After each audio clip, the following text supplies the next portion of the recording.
Okay, and we're live, ladies and gentlemen. What is up? Feels like it's been a while since we've been live, but I'll see you guys. I'll start the countdown. See you guys in a few minutes here, all right? Peace. If you're watching on the replay, feel free to skip ahead, but see you guys in a few minutes here.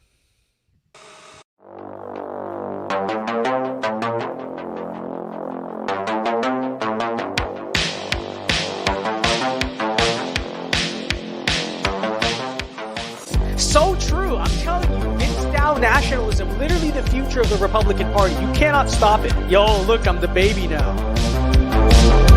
This monument will never be desecrated. These heroes will never be defaced. From this day forward, a new vision will govern our land. From this day forward, it's going to be only America first. America first.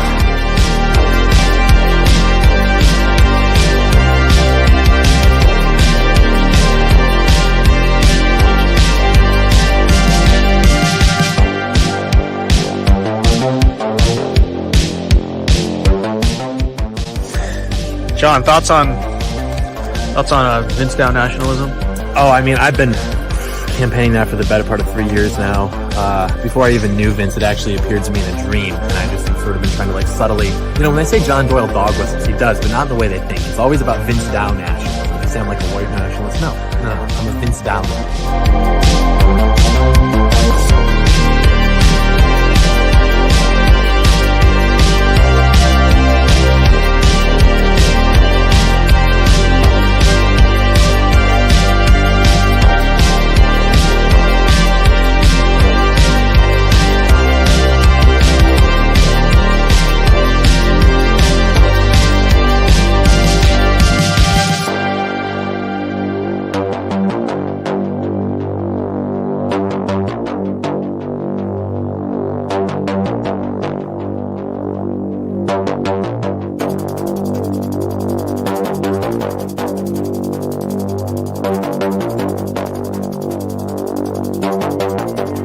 Americanism, not globalism, will be our credo as long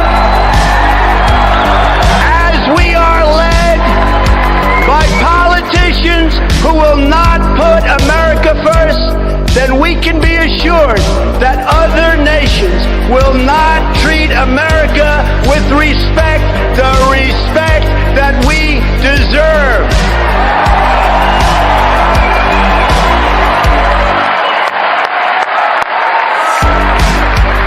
The American people will come first once again.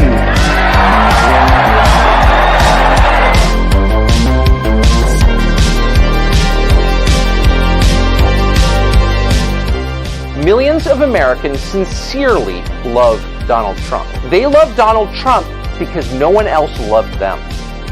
The country they built, the country their ancestors fought for over hundreds of years, has left them to die in their unfashionable little town, mocked and despised by the sneering half-wits with finance degrees but no actual skills who seem to run everything all of a sudden.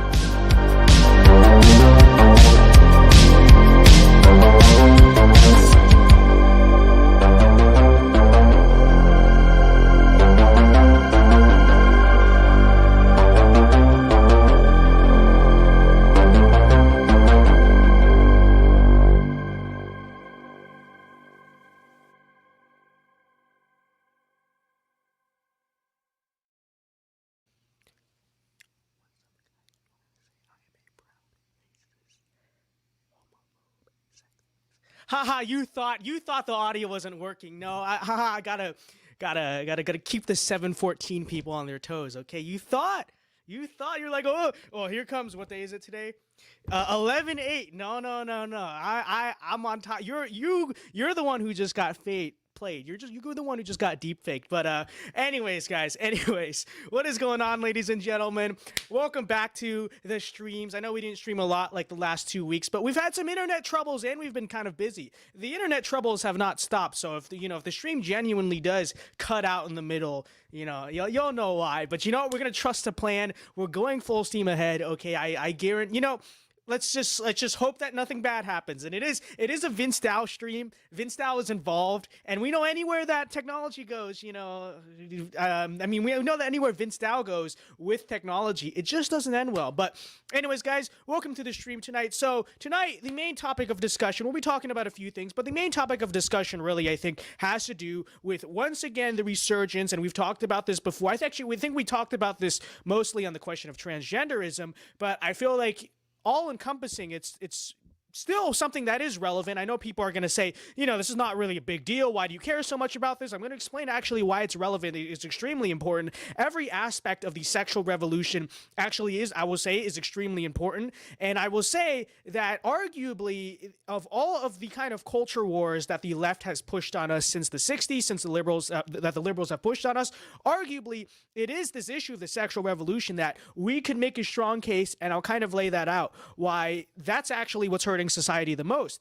And that's all to say, and that's kind of all to round back around to this current and quite relevant question, which is, what should the conservative movement's relationship be with homosexuality, gay marriage, LGBT, quote unquote, things like this?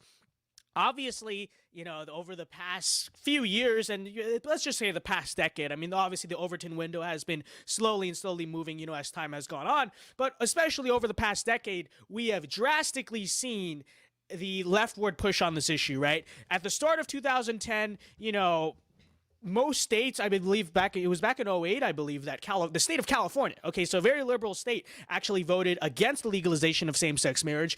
Come 2010, right, this was still an issue that was largely opposed by, I don't know if it was a majority of the American public, I don't know the specific stats, but probably somewhere close to majority. Then, come 2014, 2015, you have the Supreme Court ruling legalizing it.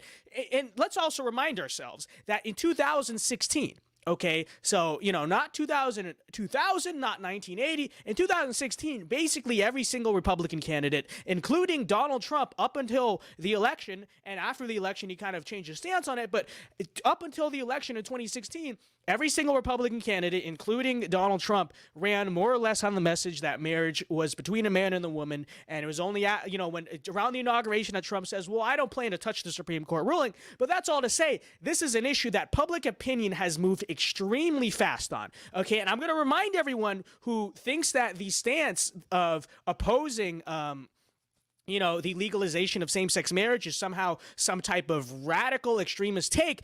Let me remind you that as late as 2004, this was a majority opinion in America. This is something that the Republican Party specifically did not even start to change on really up until 2017.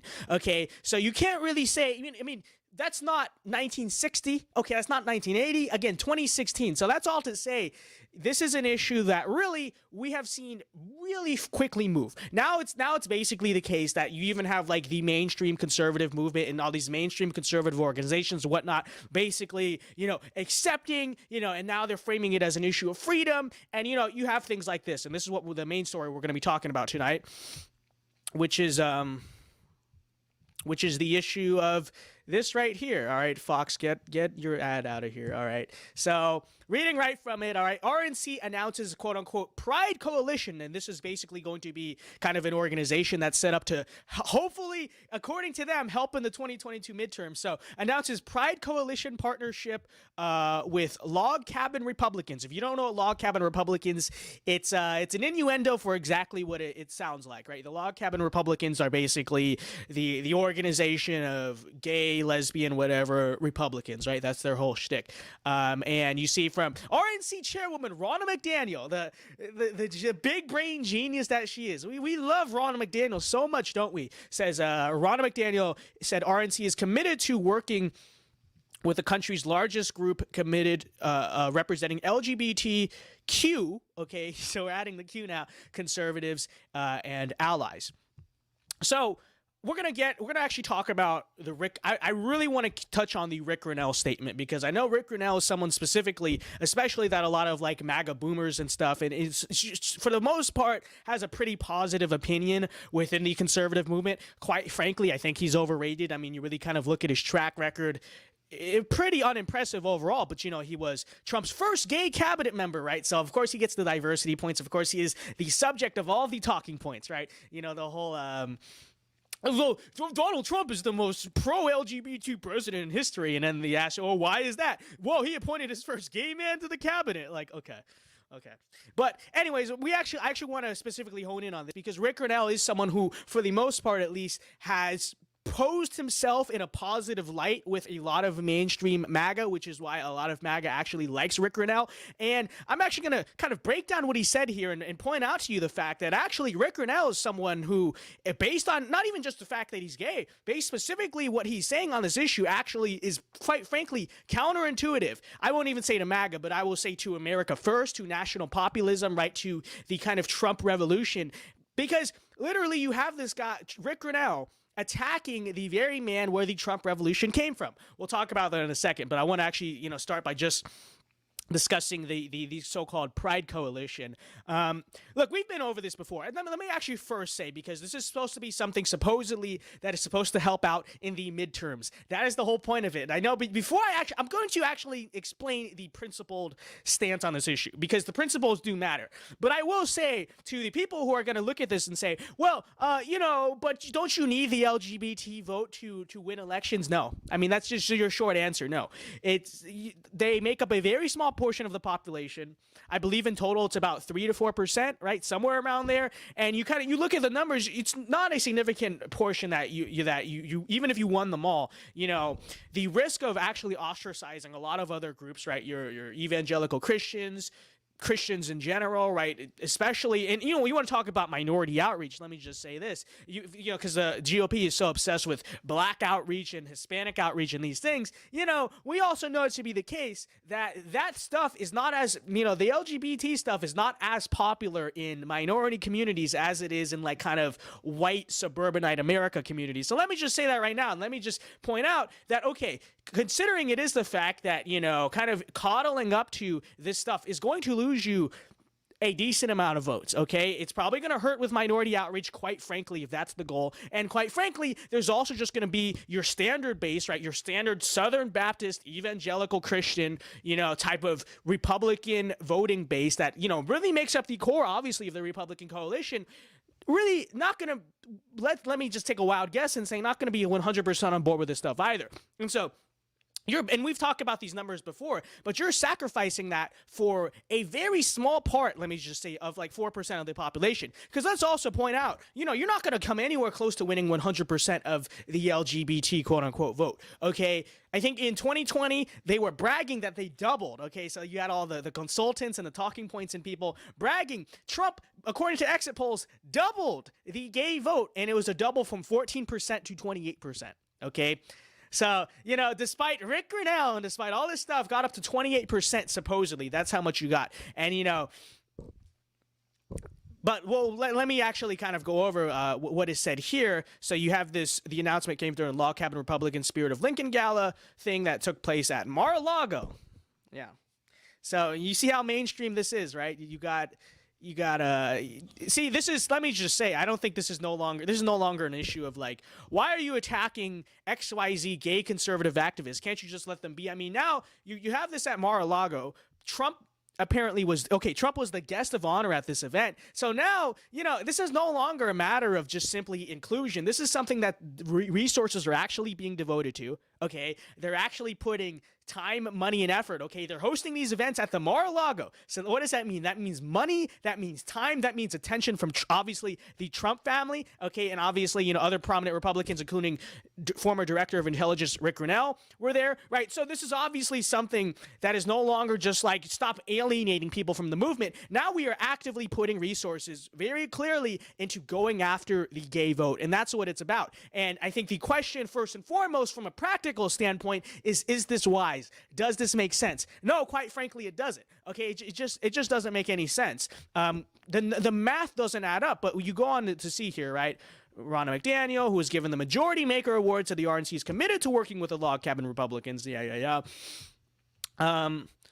But check out, I want you to I'm going to show you what the president of Log Cabin Republicans, Charles Moran, who said that the organization was involved in both the Virginia and New Jersey governor's races last week and plans to play an even bigger role on the ground in the midterm elections next year, helping Republicans win back the House and the Senate. But check out this statement right here. Here you go. When LGBT conservatives are included in Republican campaigns, we win. Moran, the president of the Log Cabin Republicans, told Fox News. This is just factually untrue. The math literally doesn't add up here. You're talking, again, about a like 1/5 essentially, give or take, if you get that, of 3 to 4% of the U.S. population. That just mathematically doesn't make sense. And let us also say, if 2020 was supposedly the big year, that because I was not following everything the Glenn Youngkin campaign said, but I'm fairly certain, actually, as a matter of fact, that the Glenn Youngkin campaign did not spend any significant time really pandering to win the gay vote. I don't think it was true of Jack in New Jersey either, and you still saw very good performances. So let me just say that. I mean, I don't know if it was the case suddenly, but I can certainly say that the primary focus of the Glenn Youngkin campaign, was not the LGBT vote. Let's just say that. The LGBT vote is not the reason why his coalition worked, and that's just factually untrue. Now, if you want to point out, because really what was sort of the big line of Trump's 2020 campaign, and it was kind of the whole kind of thing was all about diversity, right? That was what kind of made Trump's 2020 campaign different from, and every Republican campaign probably tries to some extent to kind of diversify minority outreach, this and that.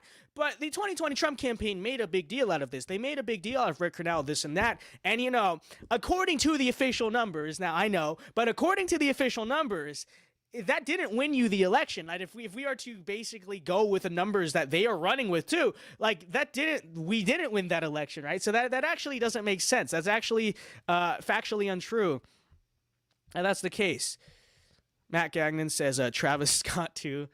That's funny. So that's what you have going on here. And let me also say on top of that, if I'm not mistaken, Glenn Youngkin actually took what was kind of somewhat of a surprising stance on the LGBT thing, by the way. Okay, by the way, let me point that out. Because he didn't run on saying he was going to repeal it, but if I'm not mistaken, he actually ran on the agenda, which is kind of still a little bit bold, I guess, nowadays for a Republican to say, which is that he basically, at least principally and personally thought that marriage was between a man and a woman. You're not going to get most Republicans saying that nowadays, okay? So let's just point that out.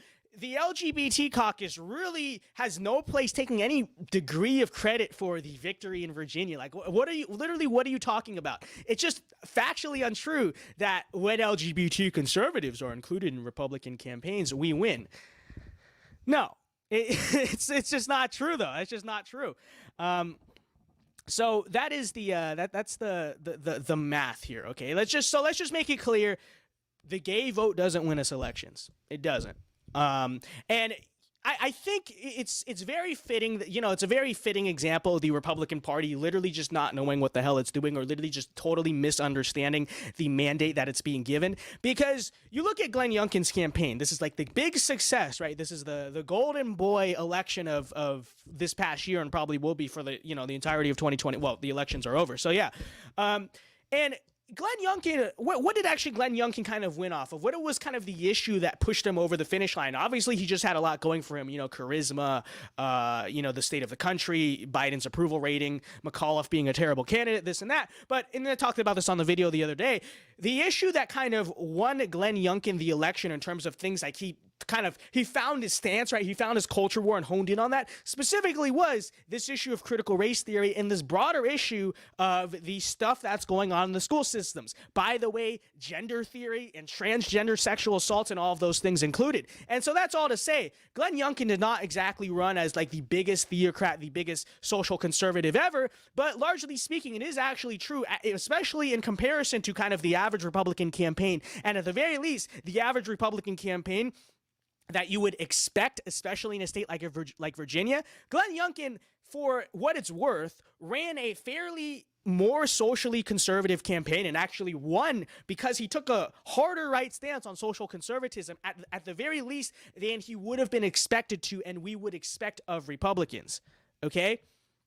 And so when we consider that that's the case, let me just ask the question, what exactly is the Republican Party essentially thinking here that, after seeing kind of social conservatism win an election, let's double down, right? Let's double down on appeal, on basically caving to this stuff. That's totally unnecessary. That's totally unnecessary. The resources do not need to be devoted to this. Mar-a-Lago fundraisers do not need to be devoted to this. The math doesn't add up. It doesn't make sense. And yet they still go ahead and go on doing it.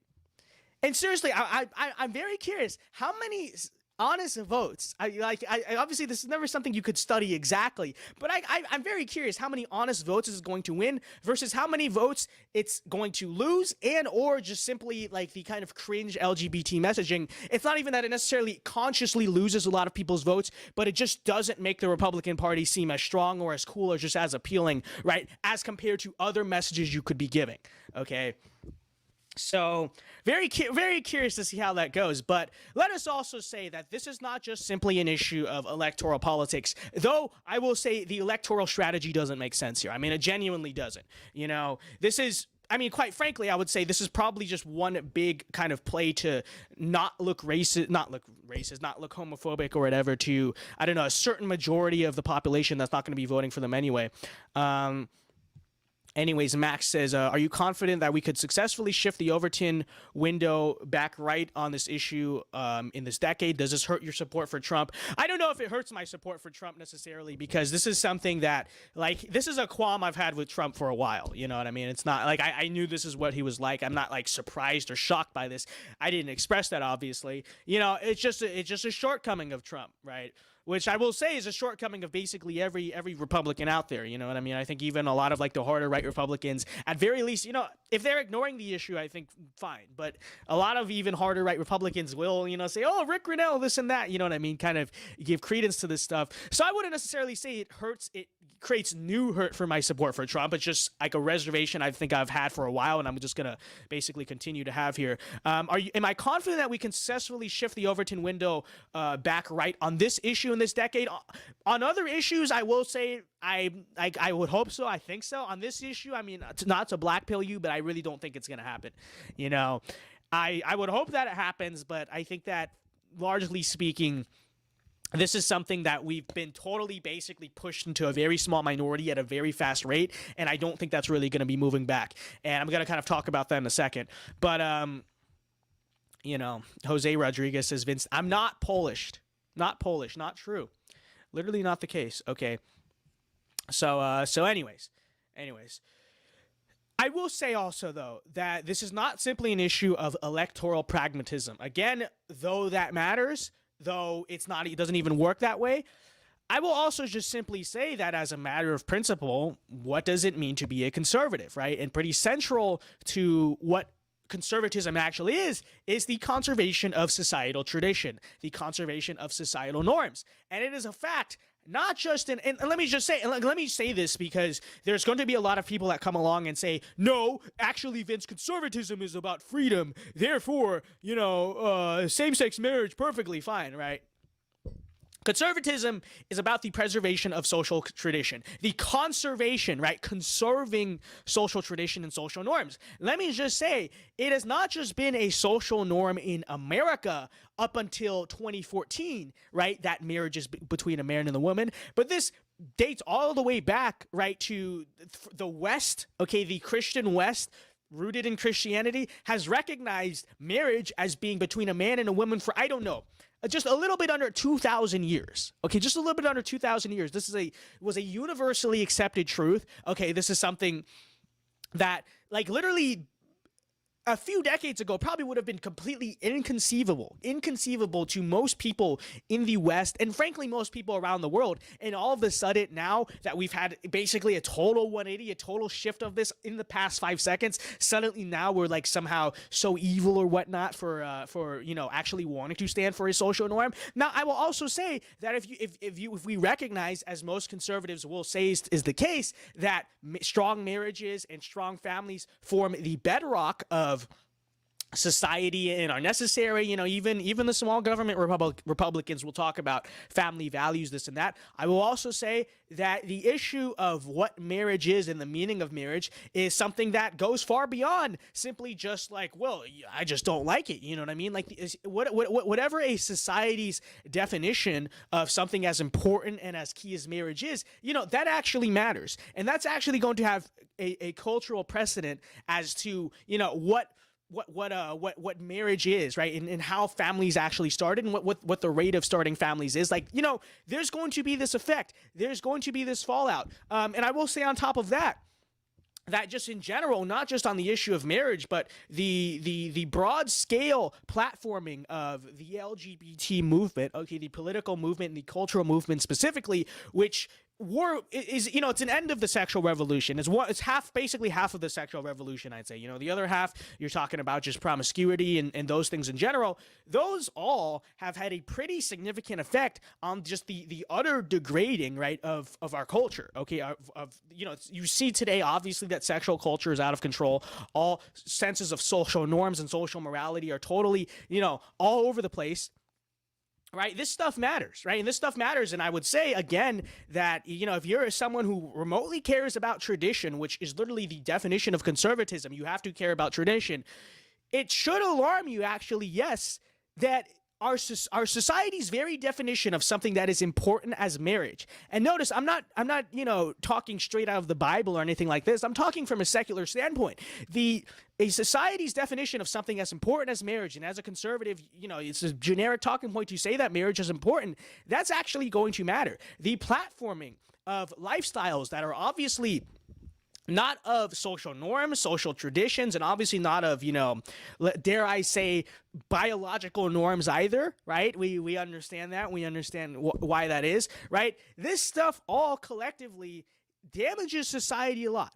Okay, it damages society a lot. And so, this is all to say that if I won't even use the term Republicans, because Republicans, they're just going to do whatever they want in terms of electoral victories. We won the election, we won. Okay, so let me actually talk about conservatism and, actually moving the Overton window in this country and kind of what the country, you want to have and you want to look like. All right.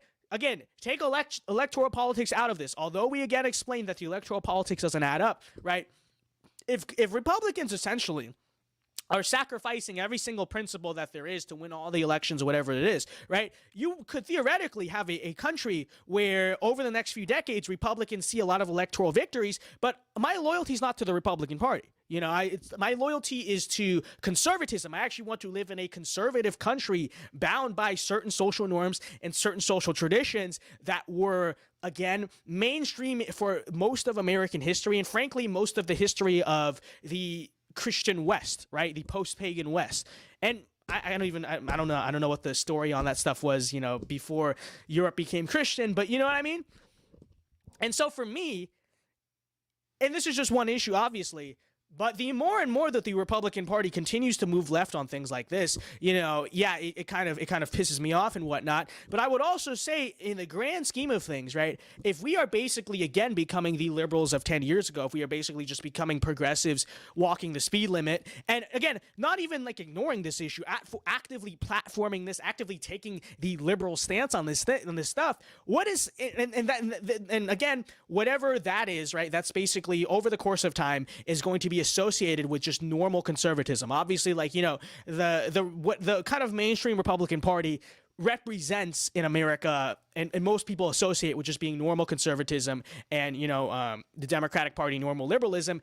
If the Republican Party specifically continues to not just ignore this issue, but platform this, okay, actively vocally move left on the issue, what you're going to have culturally in America is an Overton window where obviously we know the story with the left, we know how crazy they are, but even the so-called conservatives, even the so-called right-wingers have basically caved to this issue just minus 5 or 10 years. And what you're going to have ultimately is a society that is not conservative at all and is just basically decaying into the effects of leftism and liberalism. And, that's not something that I want, quite frankly.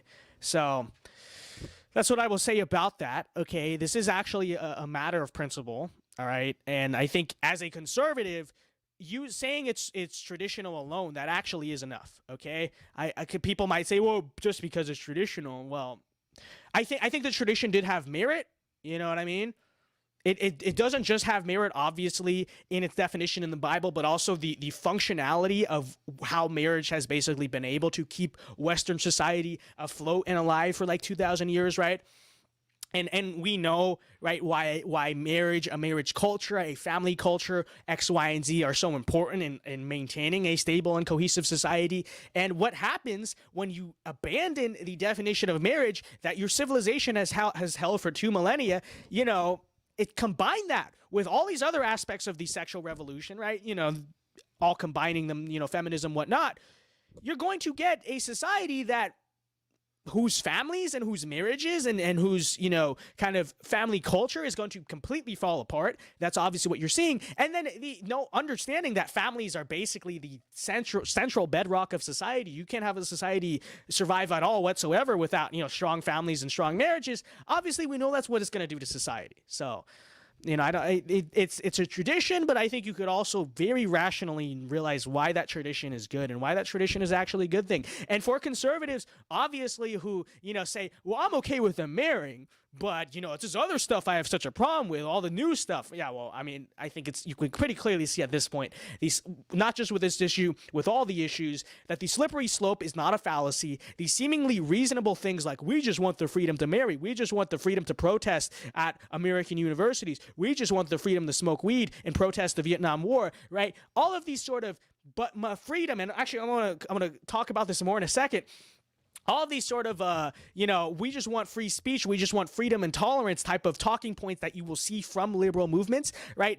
Always, every single time, are totally disingenuous, right? There's no such thing as sort of like this noble liberalism that's really principally about free speech or freedom of anything, right? We know, and we've known it to be the case, that liberalism will always descend into authoritarian leftism, because that's the point. That's basically its very design. That's what it's inevitable to do, right, as a concept. And whether it was claiming we wanted free speech in the 1960s, using that to platform themselves, and then, you know, using that to take over and really just not only just push conservatives out of the sphere, but also to push radical, crazy things that they believed all along really down your throat and really into the mainstream. They did the same thing with the LGBT and with the gay marriage issue. They did, you know, because the whole, whoa, we just want the freedom to marry and leave us alone, probably sounded reasonable to a lot of people, quite frankly. And then obviously, once they have that platform, once they have the sort of slightest hint of normalization, they will inevitably always use that to really cramp down on you and really push down on you. So I will say to conservatives who are like,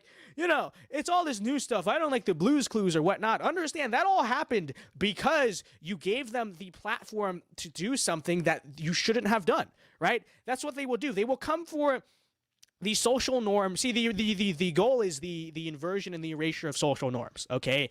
If we understand that conservatism is about tradition, then, you know, obviously the antithesis of that, liberalism, will be about the eroding of tradition, the liberation from tradition and from social norms, and, you know, in a movement towards quote-unquote progress, right? We understand that. So it kind of makes sense then. From their perspective, right? You pick the easiest social norm that you think you can kind of use to platform yourself, whether that's free speech, right? Keep in mind, this whole free speech line was not just used to protest the Vietnam War. It was being used to really say a lot of vulgar and disgusting things that were, you know, basically totally unheard of in American society, right? But you use the free speech line, platform yourself, and then once you use that, you start coming from for these social norms that Americans hold more and more dear, like, you know, stances on race or whatever it is, right? And use the same thing with this LGBT stuff, right? You take the seemingly most kind of reasonable thing, which is like, we just don't want to be persecuted, and we just want to have the right to marry, and just leave us alone. We won't be in your face about it, right? Pick the one that's seemingly the most reasonable, but it's still a social norm. Okay, still a social norm, still something that is held traditional by society. You pick away at that first, then you've kind of inserted yourself, and like the parasites, essentially, figuratively speaking, that sort of liberal movements are, once they kind of are in, right? Once they've kind of been injected, now you're going to spread. Now you're going to basically see them take over everything, right? And so that's what I will say on this issue. And of course, right? Of course, we know what the story has been in mainstream society. Okay, we know what that has been. And look, I will admit in mainstream society, this is an issue that we've basically lost. Now, I would say even in the conservative movement, this is an issue that we've basically lost. The difference being in the conservative movement, at the very least, we still somewhat have a vocal minority out here kind of trying to say, hey, what the heck's going on here, right? Like, you know what I mean? And now, basically, what you're going to see is the erosion of that. Right. And I'm going to talk about this in a second. Keep in mind, remember that analogy I just gave you about, them wanting to basically kind of insert themselves here, kind of add themselves to the Overton window through lines like free speech and tolerance and whatever it is. And then once they do that, once they kind of have that platform, immediately use that once they have the power to cram down on your throat and push conservatism and push tradition outside of the sphere. Remember that that's what liberals did to society while you read this. Okay, while you read specifically now what neoconservatives, or if you want to just say it straight up, liberals are now doing specifically, not just to mainstream society, but to the conservative movement. So we have Ric Grenell. Okay, Ric Grenell. I mean, we know Ric Grenell. Okay, so Grenell, reading from the article, Grenell, who was the first openly gay U.S. cabinet official in history, reflected on the evolution, of the Republican Party, calling the progress. Oh yeah, because that's what we love, right? That's what we as conservatives are all about. We're all about progress. But anyways, calling the progress, quote unquote, phenomenal. Yeah, that's the word. That's really, if I were to think of a single word to describe progress, I think it would be phenomenal. Okay, yeah. Conservative warrior here, guys. But anyways, I'm kind of nitpicking there. Let me actually read the thing that I think is very relevant, which is this highlighted quote right here, straight from Ric Grenell. Again, MAGA Ric Grenell. All the boomers love Ric Grenell. And again, remember what I said about how liberals use things like free speech and whatnot to push themselves into the mainstream. And then once they had it, they pushed conservatives and they pushed tradition out altogether and basically ostracized us away from mainstream society. Remember that specifically as you read this. Okay, so Ric Grenell says, quote, in 1992, I was working on the Bush-Quayle re-election campaign on national staff, and I sat and listened to Pat Buchanan, okay, we love Pat Buchanan, speak at the Houston Republican Convention, Grenell told Fox News.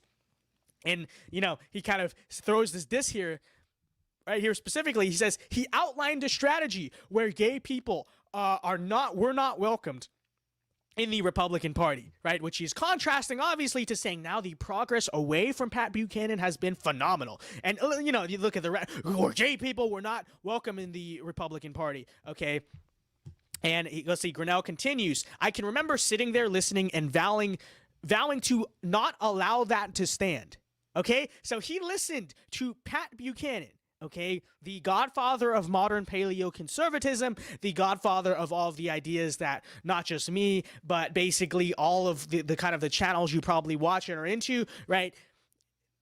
Quite frankly, the godfather of the 2016 Trump campaign. I know, obviously, Trump has moved away from a lot of that stuff, and, obviously people like Ric Grenell made the Trump revolution to something it was not. But if you want to break down specifically the original ideas of the 2016 Trump campaign, populism, nationalism, okay, many such things, restrictions on immigration, what have you, really, that was basically the product of Pat Buchanan's Long March, okay? Again, this stuff, so we're talking about the person who, especially for us, is, the godfather of all the ideas that we currently push, and not just us, the fringe internet radicals, but of Trump himself. Okay, because frankly, that's where Trump comes from, okay? And so what you have here is Ric Grenell basically openly sitting out and saying, we're not going to allow Pat Buchanan, again, the person that, you hold dear, the person that I hold in high esteem, this and that, right? The kind of the person where our ideas come from.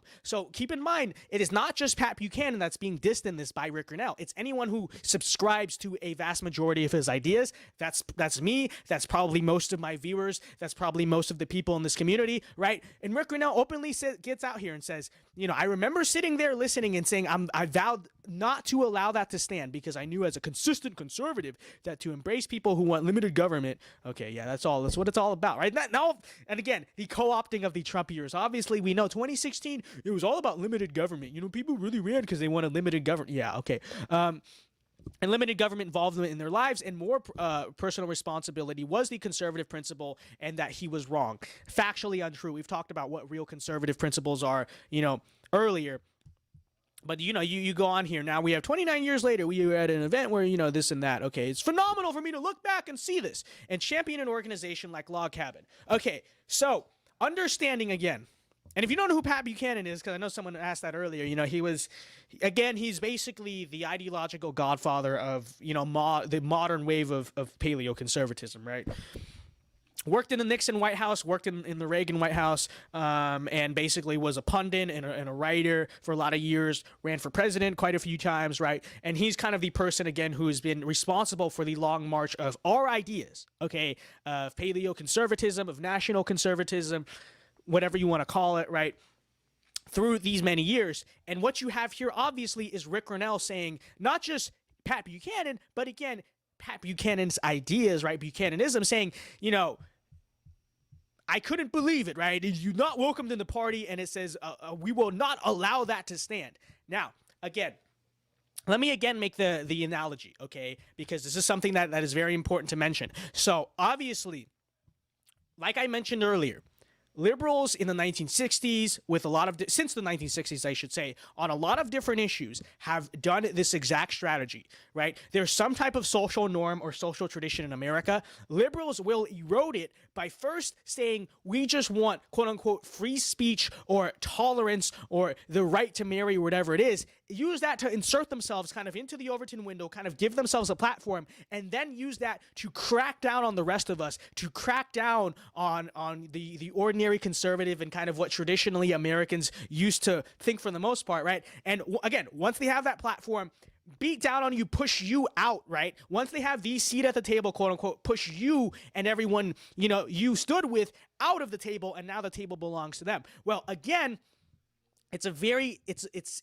basically parallel what you see happening here. Just as liberals used the free speech and tolerance lines to get a platform in society and then use that platform to push you out of society, equally here do we see Ric Grenell and people like Ric Grenell, okay, the broader LGBT conservative movement, the Log Cabin Republicans, this and that, okay, using the same thing. Hey, does the term open tent sound familiar to you? I hope it does. We've talked about this a few times, but this is something you'll see from a lot of these people. Okay, a lot of like Ric Grenell and whatnot, right? This whole idea of open tent conservatism and the open tent Republican Party. Okay, those are the lines that they have used. You've probably heard them. They've been saying this stuff since basically 2020, 2019. Okay, and that's what they've been saying. We just want an open tent. All right, open tent. Just include everyone here, right? You know what I mean? Just welcome them in the party, right? But then now what do you see?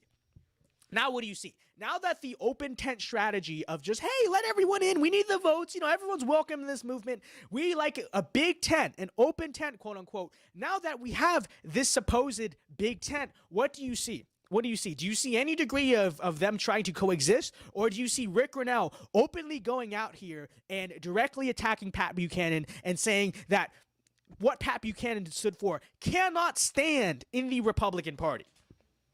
All right, and so what is this? This is basically, you're getting from Ric Grenell, a canceling of actual conservatism. So it's like, okay, now we've given this guy his platform. He worked in Trump's cabinet, and now he's using the cabinet position as an excuse to, have all these pro-LGBT, talking points or whatever it is. And then now what you see is actually him coming after us, right? Him coming after Pat Buchanan and people like him and saying this cannot stand, right? We're basically again, just as the liberals do to mainstream society, you see people like Ric Grenell coming into our movement under the guise of big tent and tolerance and freedom and whatnot, and now actively using that to push away and cancel people, okay, and cancel people who hold actually conservative positions. So you're coming into a new movement, just as liberals did to society, come into a new movement, and then don't just ask to be accepted. First, you ask to be accepted, but then once we're like, okay, I feel kind of bad, let me accept you. Now, what you see, there is literally, it is straight up, there's an LGBT mafia in the conservative movement. That's what you see now. And you see the canceling widespread of actual conservatives for actually saying, I don't know, marriage is between a man and a woman. Conservatism should not be actively eroding social norms on sexual relations and relationships and things like that, right? Very basic tier statements, things that, were mainstream in the conservative movement as, just only 5 years ago. Now you see actual conservatives and actual people with principles getting canceled by this LGBT mafia within the conservative movement. Okay, you obviously see this statement, from Ric Grenell saying, I will vow not to allow Pat Buchanan, the father of actual conservatism nowadays, to stand. Actual conservatives, now that gay people are welcomed in the Republican Party, actual conservatives, you are not. Get out of here. You don't believe in a limited government or whatever it is, right? So that's what you're getting. That's what you're getting, and this is something that is real in the conservative movement. You look at here's an example, Bryson Gray, right? Now here's a guy who, starting in and quite frankly, let me say, when I was a lot younger, and this is honestly not an issue that I thought about a lot. It wasn't really something this is something I will give credit to Bryson, that he kind of actually opened my eyes to, because I honestly, I didn't really think much of it. I really never really thought it was happening, and honestly, I still kind of held that liberal framework view on this issue for like a lot of my life, because there's nothing you never really question. But come 2020, right, Bryson Gray, I think about like spring 2020, started actually talking about this. He started saying, why are we as a movement platforming these lifestyles, right? Why are we helping make this mainstream? Why are we kind of giving credit and giving credence to this stuff? And what you got from Bryson was he got canceled. I mean, really, he got canceled. The Trump campaign tried to push him away, right? Ric Grenell actually was instrumental in that. You ever wonder? Everyone was always saying, why doesn't Bryson Gray perform at the Trump rallies? Yeah, well, it's kind of a known secret among us, and he's talked about this, that this is a reason why. And you've had a lot of actors, a lot of these influencers, people like Brokeback Patriot and what have you, right? A lot of the kind of gay, quote-unquote, conservative influencers, again, who supposedly are all about this big tent, right? Well, we just want to be welcomed in the Republican Party. Okay, well, now that they are, and now that they have platforms, you see them actively trying to cancel Bryson Gray, get him out of the movement, get him blacklisted from all the organizations, and largely speaking, I won't say entirely, because I think there are still some kind of sides of this movement that have been willing to still give Bryson a platform. But in a large sense, they were successful in a lot of ways. Like, you look at kind of someone like Bryson Gray's his career and stuff, and he's been very successful. But it's definitely a fact of the matter that there are a lot of organizations, let me just say, in this movement that had the opportunity and probably considered kind of giving him a platform and letting him perform at whatever event and this and that, and it didn't happen because he offended the LGBT mafia. Okay, and again, that's what you now have in the conservative movement. You have this mafia. Okay, quite frankly, there are probably a lot of people who will not work with me because of my stance on it. Although I think I have a lot of stances that they a lot of like kind of more mainstream things will not like. But, this is something I've definitely got a lot of heat for. I'm not just saying that to kind of like make myself the center of the story. I think there are a lot more people on this issue that have really gotten a lot worse. But that should not exist at all in the conservative movement. And again, if this is supposedly now I don't subscribe to the Big Tent. I subscribe to the principled tent. But if supposedly this is a movement all about the Big Tent, where's the Big Tent for actual? And this is the conservative Big Tent. Where's the Big Tent for actual conservatives? Where's the Big Tent for actual tradition? Because I find. And again, familiar, isn't it very interesting how just as liberals use the same strategy in mainstream society, so equally do they finish us off? Do they just finish conservatism by infiltrating conservatism? Yeah, I just said Ric Grenell is a liberal, like infiltrating conservatism and actually just doing the same thing. Do you even notice how interesting it is? That now you have it to be the case where if you don't subscribe to modern, liberal, progressive, yes, I'm using all those words, right, views on things like marriage and relationships and sexuality and whatever, now you are canceled from the supposedly conservative movement. And you see how that works, and you see how that all started. That all started with simply saying, actually, as a Republican, I think the marriage issue should be about freedom and not tradition. Actually, hey, look, Ric Grenell is the first gay cabinet member. Just kind of this way. Look, see, we're fine with it. See, Trump's gonna wave an LGBT flag at a rally in 2016, and look where you are now. Look where you are now. You have a people like Ric Grenell, someone who the boomers love. Okay, everyone loves Ric Grenell. I don't understand, why, but he's very, very popular actually among a lot of boomers. A lot of people are saying, I want him to run for governor of California and this and that, right? And what you have, and they're just gonna go along with it because the boomers get to score diversity points, right? He gets to go on Fox News and say, well, we're not homophobic. Actually, Joe Biden's the real homophobe. Did you know that Joe Biden used to oppose gay marriage in 2008? Base. But we appointed the first gay cabinet member. See, the Republicans are the real party of the gay people. Okay. And the boomers love that. The boomers love that because they get to say, you see, y'all calling us homophobic. See, we got Ric Grenell. But what Ric Grenell quietly, or even I would say vocally, is doing is, again, canceling Pat Buchanan, canceling paleoconservatism, canceling traditionalist, right? Canceling Christianity, canceling this and that, right? And again, what you're going to see as a result of platforming a liberal, quite frankly, as the face of the conservative movement, what do you expect to get? You're going to get liberalism. And, I guess it's kind of a sign of the times, and it's kind of a sign of how far we have fallen, that you see that now the same strategies that liberals successfully employ just to get normal society to kind of go along with them, now they are equally successfully employing within our movement, within the conservative movement. They're doing the same exact get a platform, say free speech, tolerance, open tent, this and that, and then use that platform to crack down on whatever is actually traditional. Same exact thing. Doesn't it kind of sad, actually, that that's how far we've fallen, that liberals can now successfully use those infiltration, then annihilation, right? That's probably a good name for it. Infiltration, then annihilation strategy that they used on society. Now they can do it to our own movement, and very successfully, with stunning success. Again, in the span of like a few years, you went from 2014, right, 2016 even, most Republicans still thinking that marriage is between a man and a woman, to now like 2020, 2021, where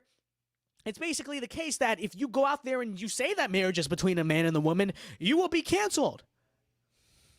So, and if you're unwilling to platform people talking about why homosexuality actually, and why openly platforming that and openly celebrating that is a good thing, and it makes you conservative. And if you, as a real conservative, get up there and say, hey, wait a minute, you'll get ruthlessly canceled. It's not good. A lot of the organizations won't want to work with you, quite frankly. And it's like, it's sad. It's sad. I don't know if there's how are we going to reverse it? I don't know, other than basically just getting up here and using our platforms to speak some sense. I will say, I think people like Bryson Gray, at least kind of in the smaller circles and sort of like the internet grassroots circles, I think genuinely have done a pretty good job of kind of reversing some opinions on this, right? I think on the internet, actually, there's probably sort of the movement of internet conservatism, Breitbart conservatism, whatever you want to call it. There has been a good pushback. I think we are slowly moving back. But while we kind of do it underground, you still obviously have like the kind of mainstream figures, right, and the people with power, the Mar-a-Lagos and whatnot, they are just moving at a cheetah's pace, very fast, continuing to move left and left on the issue. So, I don't know how you're gonna get it back. I don't know how really we're going to be able to do that. Other than because it's not even electorally successful either. So, you really got to question their motive. You really got to wonder. It's very blackpilling, and I think, again, all we can really do, hopefully, you keep saying something long enough, it'll resonate with people. You keep throwing it out there. You keep pushing the Overton window, which is very necessary. You got to keep pushing the Overton window to the right, kind of hold the line on it. Maybe in the grand scheme of things, we can kind of move opinion a little bit. Maybe it'll show up in some polls or whatever. But honestly, as a general rule, it's not good. Not good. As a general rule, I don't think most things are going well in society. But hopefully, perhaps over the next few decades or so, national conservatism can kind of like build its own infrastructure, right? And hopefully kind of ride the Trump wave, the second Trump wave. Hopefully he runs and wins again, right? To kind of ride the second Trump wave to kind of build our own infrastructure, build our own movement, and then we will be the ones in control of the narratives, right? The ones in control of the money, the funding, the narratives, all that stuff. But that's not where we are yet. That's not where we are yet as our own organizations like APU and whatnot, and it just generally as a movement. That's obviously not where we are at this stage in kind of our long march. So it's going to be a long time, and I think in the meantime, you're going to get stuck with Ronna McDaniel getting up here and, explaining why actually we're going to spend a bunch of time and money appealing to LGBT, quote unquote, and, that actually wins us elections, guys. No, it doesn't. But anyways, there you go. That's the story on the Ric Grenell. Okay, the Ric Grenell log cabin Republicans entire thing. So that's what you got here. Let's see what's going on in chat before I quickly go on to the other two stories I had for tonight, which are not going to be very long, serious stories. I guess there's the Kyle Rittenhouse case. Although I feel like I haven't really talked about this. I mean, because I just feel like I don't have any revolutionary take on it. I mean, I think most people understand why he's clearly innocent in the entire situation. Like, what else is there really more to say? I don't know. I mean, personally, I think you look at what the media has obviously said about this. I mean, they're just blatantly lying. And if I were him, I would take them to court for defamation of character, for libel, for slander. I think, they're just flat out lying about it, right? But, I mean, honestly, other than that, I don't know if I have much to say. You look at what happened today when I believe is the defense was questioning, the guy he shot in the arm, and the guy he shot in the arm basically admitted that Kyle Rittenhouse acted totally in self-defense. I mean, it should be a slam dunk. If Kyle gets convicted of anything, which I don't think he will. It doesn't sound like he will, but if he does, that's how the justice system really is truly dead. But I mean, and I do think the justice system still is dead in a lot of ways, but I don't think that's going to happen. But I think it's pretty obvious. I don't think. I mean, honestly, I don't know if there's much more to say. I don't know if like we could spend 30 minutes breaking down the video. Like, I mean, I don't think there's much more to say. I think basically everyone knows. So, what I did want to talk about though, let me check what else we had for tonight. Oh, that's what I wanted to talk about. All right, hold on. So, before we go to Q&A tonight, we have a few things, a few vindications, quite frankly, of Vince-Dow nationalism. There's two that they're actually a little bit different from each other. Okay, I will say that they're a little bit different from each other, but still, I think very equally are strong vindications of the concept of Vince-Dow nationalism, and then really just Vince-Dow nationalism as a whole. So we'll look at these in a second. Give me a second here. Actually, that's what we're going to be talking. I'm going to stream either tomorrow or Wednesday, and we're going to be talking about this. Okay, so I'll actually I wanted to save that for later for its own stream. But let's see if we can find this here. See if we can find this. That's me talking about the whole Ric Grenell thing, by the way. Aha! Here we have found it. So we got Marianne Williamson. Do we remember Marianne Williamson, folks? Do we remember the weird hippie lady who, I don't know. Okay, I don't know. I just know she was very weird. She seems like she worships crystals and follows zodiacs and whatnot. But anyways, you look at this, all right? And we got this guy Martin, I don't know, just trash talking her or whatever. And then Marianne Williamson. So we got from Marianne Williamson says, name one Republican policy that promotes family values, quote unquote. Name one, even one. Now, I responded to this. I believe I had the correct response to this. I said, Vince-Dow nationalism is true. Vince-Dow nationalism supports family values. So true. Now, what I will say, I think the great vindication is the fact that, again, Marianne Williamson, this is someone who ran for president. This is someone who debated at the Democratic stages, okay, and a published author, whatnot, right? We know Marianne Williamson. She's a household name. But we successfully, folks, ratioed Marianne Williamson on Twitter. You look at Marianne, 6 likes. Okay, Vince-Dow nationalism, 76 likes. So what's the ratio on that? That's between 12 and 13, right? Let's just say give or take around 12 and a half. By around 12 and a half times, Vincedao nationalism has successfully ratioed Marianne Williamson. Okay, total victory for Vincedao nationalism. Look at that. Look at that ratio. Look at that other ratio. Okay. It is true. It is true. And, you know, when we say Vincedao nationalism is the future of the GOP, okay, it's coming. It's coming. Okay, they're not ready for it. Ronna McDaniel, the Ric Grenell, they're not ready for it. But look at that. Look at how clearly inevitable it clearly is. Vincedao nationalism is true. Supports family values. We ratioed Marianne Williamson. All right, we did. We successfully ratioed Marianne Williamson. Let's do the Nixon victory hands. It's true. It's so true. Okay. So anyways, that's piece number one. That's piece number one of our vindication. Okay, piece number two of our vindication, and this is something a little bit more serious than simply ratioing weird cat lady on the internet. Okay, you see. Oh, they deleted it. Oh, okay. Well, I guess we're not going to be able to talk about it because this was That is so sad. That is so sad. I have to. It doesn't work without the video. I have to show you the video. Of course he deleted it. Of course he deleted it. Okay, I don't even know if I want to explain this now because I feel like you have to watch the video to really understand what I was talking about. But this has to do with the whole walkable cities thing and the whole this movement to build walkable cities is basically to condense everyone into one place and have everyone walk and bike everywhere. And it was very funny because this was something that was very vindicating for the no, actually cars and suburbs and exurbs are based type of thing. But I guess we're not going to be able to do it. It's very sad. It's very sad. He deleted it. I guess he figured out the video was such an embarrassment actually on his part because this guy posted this video thinking he looked so cool doing it, and you watch this video and it's I commented bicyclists posting their own L's online. What else is new? It's true. It's true. All right.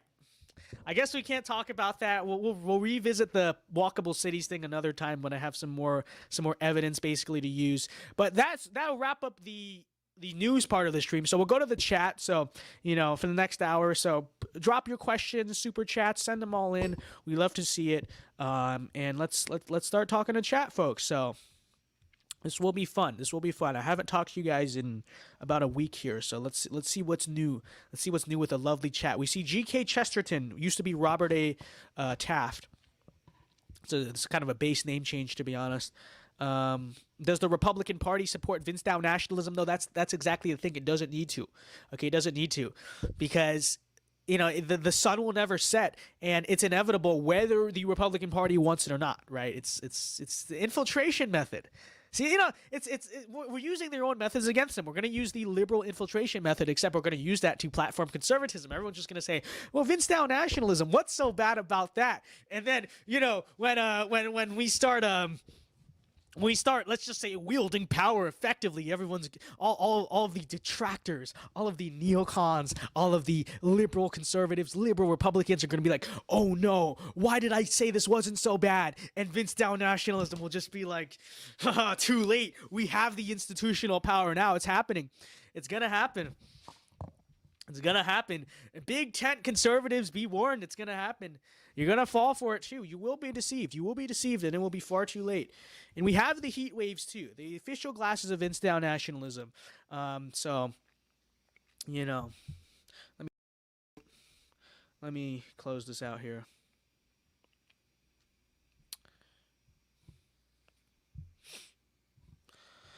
Mark Shaw, I actually have not heard of that. I will look into that. That's interesting.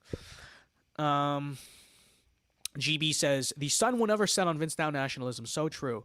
So true. Let's see here. Jose Rodriguez says, Vince, what are your thoughts on Paul Gosar's anime video?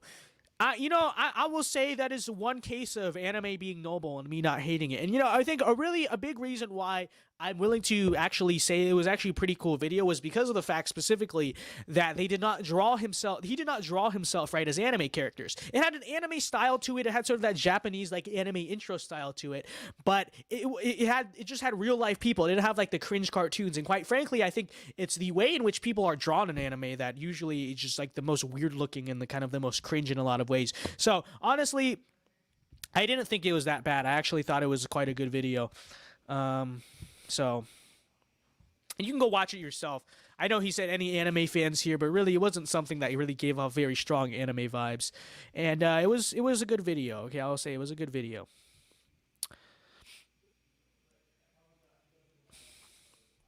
Video Maker says, I have seen some Christian conservatives who claim to be based, quote unquote, on, the gay issue. But when a Muslim is based on it, those Christians call Muslims homophobic. So dumb. Yeah. That's what you're always going to get, right? That's what you're always going to get. Matt says, my volume was muted. Whoops. Haha. See, look, now it's you for once. Actually, it's more Sam that's like the big technical difficulties person. But haha, now it is you for once. It is you for once who has the audio problems. How does that feel? Using my normal chat to ask for Vinstication merch. It's true. We got to make merch soon. We got to make it. We got to make the VinceDao nationalism stuff and whatnot. I did finally get John Doyle's merch upon his request. Okay, he was giving me a hard time for not having it, so I got the George Floyd conservative shirt. All right, I got the I hate the Antichrist. I think I got it as a sweater. All right, actually I have it right here. Actually, let's see. So let me just plug it casually. Be sure to go to heckoffcommie.com. All right, cop the merch. There you go. So.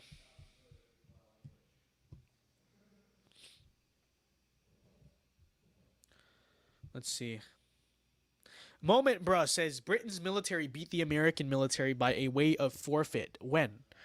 If you're talking about the War of 1812, that's not really accurate. And even so, if you're going to say, imagine losing to a country 40 times smaller than you. Okay, you guys were the superpower of the world and you struggled against like a bunch of farmers. I mean, Moment Bruh always comes in talking all the trash. Like, ooh, England this, England that. Oh, you're all right, mate. Like, okay. No. You're not gonna look. I don't see the need for brother wars. I don't see why we need to be having brother wars. Quite frankly, we are kind of like sister countries, mother countries, whatever. Like, but you come in trying to talk all this trash. America's in a crappy place right now, but Britain's in a worse place, quite frankly. And you're not really in a position to say, well, my country. Now, if I had a person from Poland or Hungary or Russia or something who came in and is, I'd kind of just have to say, oh, you're right. Even if someone like from Japan or South Korea or, just a country that isn't totally collapsing, I'd have to say, yeah, you're right. But you come from Britain. Britain is literally more liberal and more progressive than us, and basically we are like Britain minus 20 years on most issues, okay? And that's the way it's kind of always been. So I don't really want to hear this from you. I don't want to hear this from you. You're just not accurate. Jim Eagle says, will you endorse Chad Prather? I don't know much about Chad.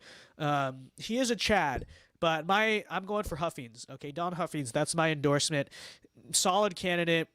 Realistic, the primary in general is going to be hard to win, but realistic, I think, to win the primary, and really solid on the issues. Okay, extremely solid. This isn't a guy who's just like kind of more of a fighter or whatever. This guy's actually based. You know what I mean? So go check him out. Check out the Huffings campaign. Not being paid to say that, but if you want to check him out, he has just know that's who has my endorsement. That's who has. I think most of kind of this community's endorsement. So go check him out. Go give him a look and decide for yourself. But that's what it is. Red Eagle says John 2021 squats are satanic and uploading is a psyop. It's true. Asher says, you honestly have me sold on the heat waves. It's true. The heat waves are fire. Okay. And let me just say, by the way, I'm not anti-Pit Viper. I do own like a pair. Okay. But let me just say these are cheaper. Honestly, I would say, they're less of a fashion statement because they're not the iconic brand. But honestly, I think they actually probably look a little bit cooler if I'm being honest. And they're also, they don't have a company that like doxes a bunch of conservatives and is constantly dissing their own buyership base. So let me just say that, the heat waves, check them out. You know what I mean? I'm not anti-pitties. I will wear them sometimes. But I have to say, I think this is our thing. Okay, this should be our community's thing. You have White Boy Summer, whatever, and that was all about the Pit Vipers. We are the heat wave community. Okay, we are the heat wave community. And you look at the economics of it, heat waves are between like $50 to $65, and Pit Vipers are like $90 to like $110, the economics of it, the supply and demand, the whole, the curve, I think it's inevitable, honestly, that we will outpace them. We will outpace them out of pure economics and the fact that the heat waves are honestly cooler. They honestly are. So I want to see all y'all. If you want to buy new sunglasses, you got to get the heat waves. All right, don't be like, oh, I need to get pit vipers to be like the rest. No. Via VinceDao Nationalists, get the heat waves. Get the heat waves. And I'm not going to divide the community. If you want to get both, get both. And just to show you, we do have pit vipers too. We do, all right? We do. So let me just say I'm not against it. So don't come hating that I'm against it. But I will say that that the heat waves are, I think this is just kind of like a trendy thing, it's not just a white boy summer thing, by the way. Down here in Florida, it's honestly just a thing. Like, it's just what a lot of people wear, especially like kind of like country people, right? Especially like young countrynized men, right? That's what I will say. But that's not my thing. It's just kind of a thing I go along with. This, I'm proud to say, this is my thing. I don't even know if I can fully say it's my thing, because it's actually Milo Yiannopoulos who started, like, kind of got me on these, because he said he was actually put a video on his Telegram channel, like, oh, check out the heat waves though, screw the pit vipers. And I watched that video. I was like, that's so true. That's so true. And if there's a correlation between Milo literally becoming straight or whatever and wearing heat waves, I just have to say, like, what do you think is the amount of power that you can unlock with these? So that's just something to consider. Something to consider, okay? So GK Chesterton says, VinceDao, those are effing ugly. You know what? No, I'm not gonna say it. I'm not gonna disrespect a loyal member like that. But what I will say is that's just not true. All right, that's just not true. Red Eagle says heat waves are less obnoxious pits. True, but I think that would be a case actually against heat waves, because I think the point of any type of sunglasses like this is literally like the purpose of it is to be obnoxious. Like, is it not? So like, I wear these to be obnoxious, to be loud, but I think they're both loud. I think they're both a little bit loud, and I think that's the point of it. You're supposed to be obnoxious, right?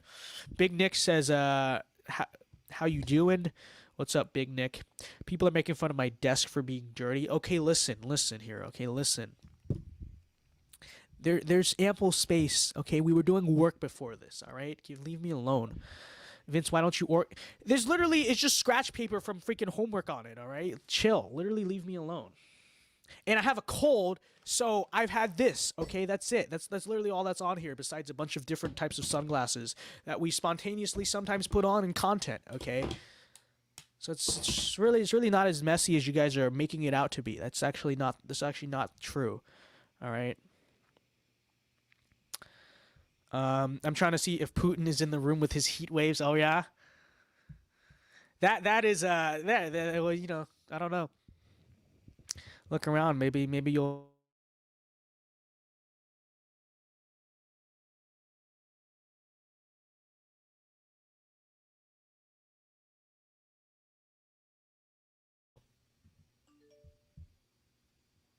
Sorry, we just casually lost internet for a second. Here you go. I said it might happen. The 11/8 incident has struck. Actually, let me fix it real quick. Give me a second. Let's see. Hold on.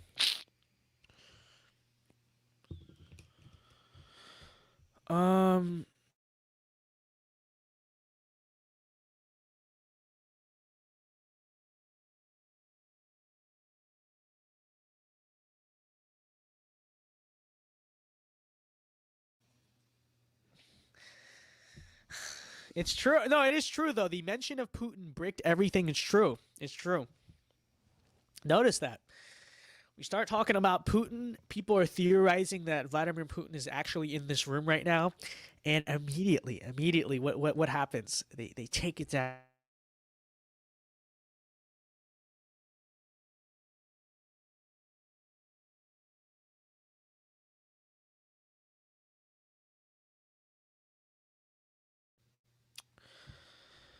There you go again. Okay, Matt says I'm hacking him. Bold. Okay, literally bold of you to assume that it has anything to do with you, Matt. No, it's me. Okay, I'm hacking myself. It is the Vince Dow technology curse. Don't take that from me. Don't try to co-opt it. Don't try to be like, oh, that was me. No, it's me that's doing it. Okay, it's me. I literally just break technology, like I just do. I just break technology. You know, I'm a technological saboteur. The technocrats fear me. Because if I'm just in the vicinity, stuff will just stop working. It's true. It's true. We've added to the list, by the way, I believe. Have we added to the list of Vince Dow incidents back then? I don't know if since last week. I don't think we have. But, you know, you have the issues on Red Eagle stream during election night that, you know, I appear to have been indirectly responsible for. You know, you have that stuff. You have the fact that Big Nick, apparently I crashed this guy's computer, you know. So, many such cases on this. All right, let's see. Hold on. Let me try. I think the Wi-Fi's back, so let me see if it works now. All right, we should be back now. Hold on. There we go. KGB Vince added again. So true. Vince Dow is a Russian psyop sent to steal my takes and ruin America's technology. John Doyle probably. It's, you know what, that's, hold on, I gotta change out my camera battery. It's true though. That's basically what I am. I mean, I don't know if that's even like a schizo Doyle take. I think that's probably just an accurate Doyle take if I were to be totally honest here. So Sam Madsen says Chris Christie and Rap keep eating his internet. Again, what you're doing here, all right, is you're trying to basically shift the blame when really the blame is entirely on me because I break the technology. Okay, I'm just the technological curse essentially. Okay, and you know what you're doing here is you're trying to take credit. You're trying to give other people credit. You're trying to basically, you know, change up the story, change up what the reality of the situation is. And, you know, quite frankly, I don't appreciate that. I feel like that's a hijacking of what I do and what I'm responsible for. So I disagree. I really do. Vladimir Dowlinsky makes the internet afraid of him. So true. So true. I told you I had to change out the camera battery, okay? You don't have to say, "Ooh, the camera's gone." I just told you I was changing it out. This fan base and their dates and their just inability to ever trust the plan. Okay, even when I'm like telling, hey, okay, I gotta change out the camera battery, and everyone's like, oh no, you went out. Okay, all right. Let's see here. Paleo Nation says, does Vince work for AT&T because their cloud storage app isn't working worth a shit?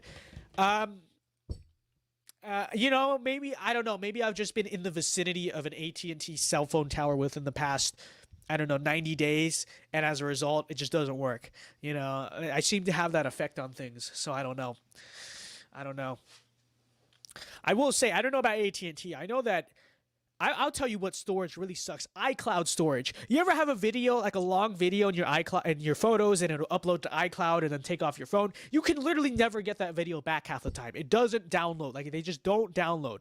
You know, we don't like Google either, but admittedly, Google Drive works well. Like, it actually just downloads properly. You put stuff in Apple storage, it never downloads. It's ridiculous. So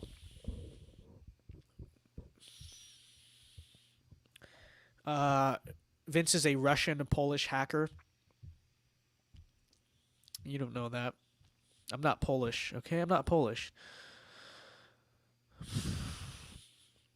Felice says, not gonna lie, Vince, I broke your stream. I'm a German agent trying to stop a potential Russian agent from the Far East to spread nationalism in America. You can you can try to come on here and like take credit, but it's just not the case. It's the case that I am the saboteur. Okay, I am the personal saboteur of my own technology. Find your own. Get your own technology. You know, funny thing that happens or when you're around. All right. So.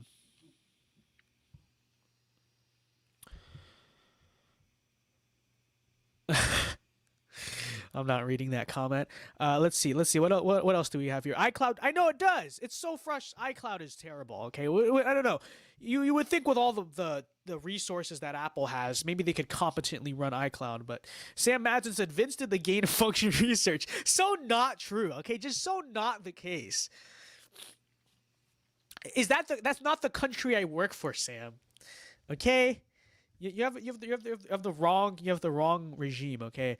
Didgeridoo Nationalism says Vince didn't read my last super chat. Oh, I didn't see it. Where's your last super chat?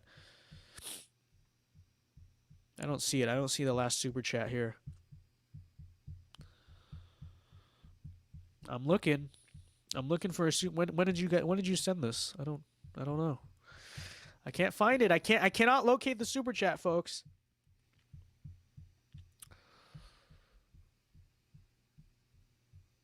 All right, I let me see. Unless you sent in like the very beginning of the stream or something. I'm looking. Here we go. What is this? Nope, that's from Max. Where's yours? Let's see here. Okay, I did miss Matt's super chat, so I will acknowledge that he sent one. I literally don't see yours. This is a psyop. You never sent a super chat. This guy's lying. Didgeridoo Nationalism. He just set me up. He just made me. This is the real 11-8. This guy makes me scroll up through the whole chat looking for his super chat, and it just doesn't. There is no super chat. The utter misuse of resources there. Wow. Imagine doing that. Sam says Vince did Pizzagate. Look, I have done certain things, not Pizzagate. Okay, stop that. I'm a saboteur of technology. I'm not a reptilian. Okay, that's not me. I simply sabotage technology. And you are taking this, and you are just totally. These people, man, these people. Let's see. Oh gosh. Flabby cheeks. We're just gonna put him in timeout. Yeah, get out of here. Yeah, shut up. Get out of here. Vince, what is your take on Joe Gale? He's running for. Is it governor or? He has a brother and they're both running. I like him though. If that's who you're talking about, right? Which I think you are. Yeah, the guy of Pennsylvania. Yeah, no, I like Joe Gale. Everyone's like, you missed my super. Oh, really? Or why don't you send it again then? I don't know. If I supposedly missed it, then why don't you just send it again? Didgeridoo Nationalism says, Vince, I was referring to the super chat I sent last Wednesday. Bruh moment confirmed. 11-8 commission imminent. Well, you didn't specify that, all right? You didn't specify that. So, how was that? Wait a minute. Last Wednesday? That's a psyop. I was not live last Wednesday, so there is no This guy. Oh, wait, I was. Wait, no, I wasn't. Yeah, I wasn't live last Wednesday. The election was on Tuesday. You are lying. You are lying to our faces. Look at what is this? This is the real 11-8 incident. What is this? What is he talking about? There was no live last Wednesday. These people, they're trying to get me. They're trying to expose me. They think they're gonna do it. No. All right, no. Valuka says, do you think Carrie Lake has a chance at winning Arizona? She has a very strong chance, I think. I think she will win Arizona, as a matter of fact. Twos, no, you can't correct that now. It doesn't exist. It's a fake super chat. It never happened. And the super chat never happened. I'm of that opinion. I'm really of that opinion.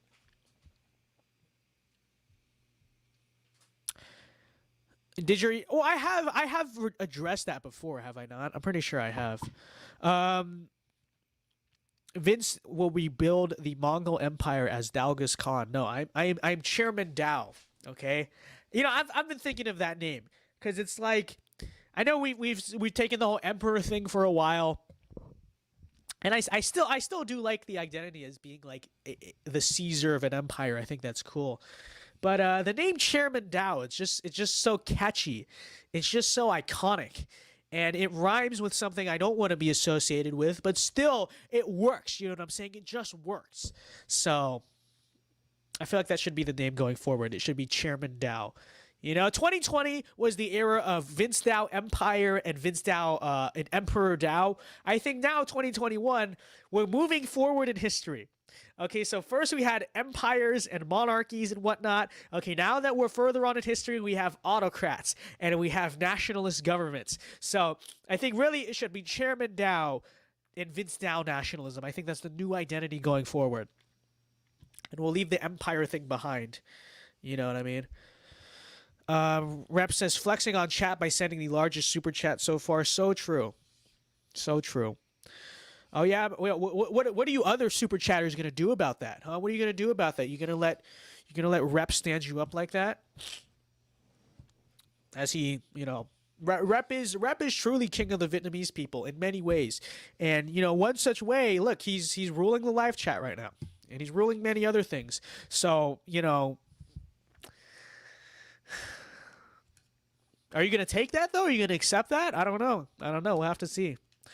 We'll have to see. Matt says, "Don't make me super chat $500." Oh no, I would never. I would. No. You could never. Okay, now we got a battle going. Jose says this is the largest super chat. All right, so we got a new king of the hill, a new king of the Vietnamese. I don't know. That's very interesting. Interesting stuff. Big numbers. Some of the biggest we've seen. Some of the biggest we've ever seen. Truly. $10 is the largest super chat. The absolute state of the Vince Dao chatters.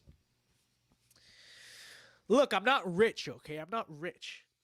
This is not a rich fan base. We are grassroots. We are small. We're working on it, okay? One day we will be balling in the stonks. So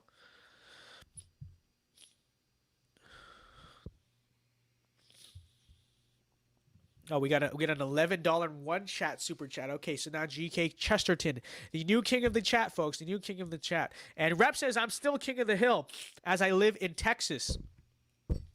Nobody could deny that. So let's see here. Let's see what else we got in chat going on while you guys compete over this super chatting, the bidding war of the super chats. Sorry, I don't have Vietnamese dollars. Well, I don't think they're worth much anyway. You could probably buy...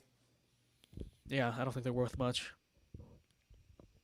Vince Dao exposing his mega donors. Scandals will ruin the Vince Dao for president campaign. Unironically, scandals would ruin my presidential campaign just in other ways. It wouldn't have anything to do with me taking corrupt money. It would just simply be a fact of the matter that it's like,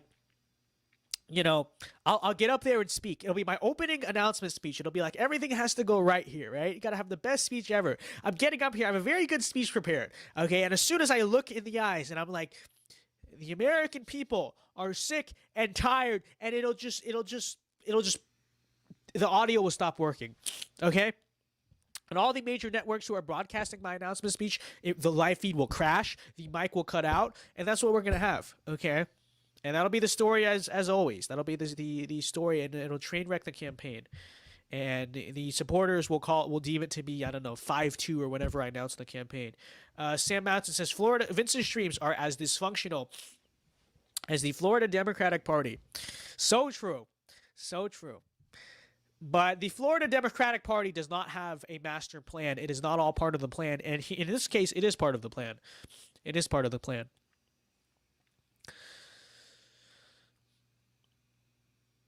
If Vince makes a presidential campaign statement and the whole country goes EMP, that's probably what would happen, unironically. It's probably what would happen. So, GB says, one day Vince will have all the power, money, and women he wants. And what will the left have? Nothing. So true. So true. I did see that thing about the Navy ship. I did. Let's see.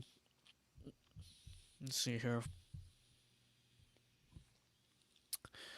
Alt H Scrappy says, Vince Dao, I'm a Wisconsin country boy. Based? How can I start making content? How can I start making Vince Dao nationalism content on YouTube? Well, I think I think what this movement needs is more cultural things. Now, considering you are a Vince-Dow, I mean, you are a Wisconsin country boy, and considering the prevalence in my endorsement of farm right nationalism, I think what we need is like we need some type of, I don't know, country related content. Okay, that's how we're gonna invade the space. I know a lot of the Midwestern populists and stuff don't like, you know, redneck culture and country culture, but unironically, if you want to infiltrate the conservative movement, it's gonna start there. It's gonna start there. It's gonna start with the pit viper wearing, truck driving, country music listening people. Like if you reach those people, if you hit those people, if you hit these Southern Baptists and whatnot, like, you know, you'll have the control, because that is the base, that is the kind of the pulse of the conservative movement, the Republican Party. You reach that culture, you are in. You now have the conservative movement. You have control of it. So, something people fail to consider. You know, I'm not against the other kind of subcultures in the movement. It's just to say, you know, that actually kind of is the core base of us. So it's something important to consider. Rep says, here's one final super chat that is not as much as the last one. Thank you very much, Rep. Gamung, truly. So, modern country music is cringe. You know, I had this take for a while. Yeah, I will say it is. I got old country's better. I will say a lot of new country music is like, I gave it like I said, after Louisiana, I gave it a little bit of a try. I have to say it is still, I think, significantly better than a lot of other types of music that are given credit. So I do have to say that. Jose Rodriguez became a member. Let's go. We'd love to see it. Thank you, Jose. Welcome. I don't know it doesn't tell me what tier you joined, but let's just assume you joined the Vince-Dow Nationalist tier. Welcome to Vince-Dow Nationalism. We love to see it. George Strait based, John Denver based. Alabama is probably my favorite like country music thing. Okay, they're probably like my favorite country band. Johnny Cash, Willie Nelson. Epic music, really solid music. It's true. Charlie Daniels. Oh, we can't forget Charlie Daniels. Charlie Daniels has some bass songs. Okay, I will say, if you never heard "Simple Man" by Charlie, because most like political country music is like just cringe, like "Courtesy," the red, white, and blue.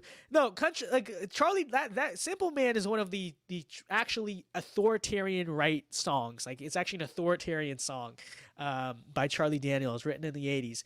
Rare find. I don't know if a lot of people know that song, but it's a bass song. So. Country rappers tend to be based and also tend to make political content too. Adam Calhoun, Ryan Upchurch. We love Ryan Upchurch. Ryan Upchurch is a Chad. So, you know. Didgeridoo Nationalism says, why am I not a YouTube mod? Because you haven't been in the live chat for a long time. I mean, you can become one. I don't know. Can other moderators make you a moderator? If that's a power, then go ahead and do it. But, you know. So... G.K. Chesterton said, I think we need a 1940s aesthetic conservative. Oh, you mean M1 carrying into warfare conservative? I know what you mean though. Like I would say late 40s, early 50s. Yeah, I agree. Didgeridoo Nationalism says sicko mode or Mombamba. This is like a 2018 tier question, right? Is that when these songs came out? I remember being in high school when this was the big debate. I mean, honestly, Mo Bamba is objectively the better song. I don't think it's a very close competition either. Yeah, well, yeah, I mean, honestly, it's just like, you know, Sicko Mode is okay, but it just doesn't have the iconic nature. Like, Mo Bamba will always be more iconic. When it comes on sports games, which one is more sung along to exactly? Like, you know what I mean? I think it's pretty clear what the case is here. Imagine not being a Vince-Dow. It's so true. Imagine not being an official Vince-Dow nationalist, which you can achieve by becoming a member today. All right? Imagine not doing that. So, Rep says we need 70%, 1957, 30%. That's a base take. That's so true. You take that, what you basically have is the Fallout world, which is kind of epic, to be honest. I've actually been addicted to Jerry Lee Lewis recently. I heard you know what, I know who he is, but you know why I got into his music is because I tried to find a Virginia equivalent to Country Roads when Youngkin won the election, because I was like, it's a vibe. And I found this very obscure song called Carry Me Back to Old Virginia by Jerry Lee Lewis. And I was like, dude, this smacks. Okay, this smacks. It's like original rock and roll, basically. And, you know, we went on a Jerry Lee Lewis spree. Okay, I listen to it when I drive now. People think I'm probably so weird, but I don't care. I don't care. It's based. It's based. Well, I listen to freaking satanic Travis Scott. I'm so cool. No. I listen to Jerry Lee Lewis. What are you gonna do about it?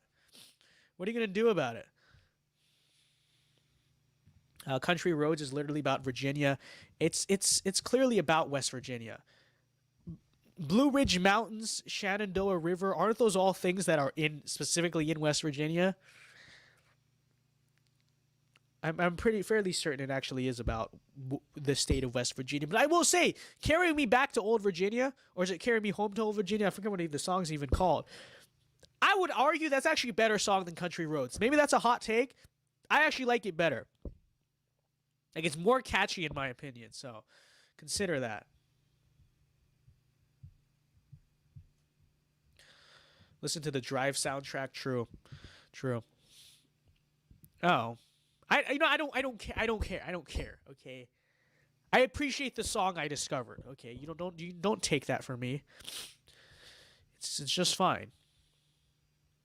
Luis, you're not funny. I that's so obvious. You got it. Now I will say I do fall for those sometimes. That's very obvious. You're not fooling me.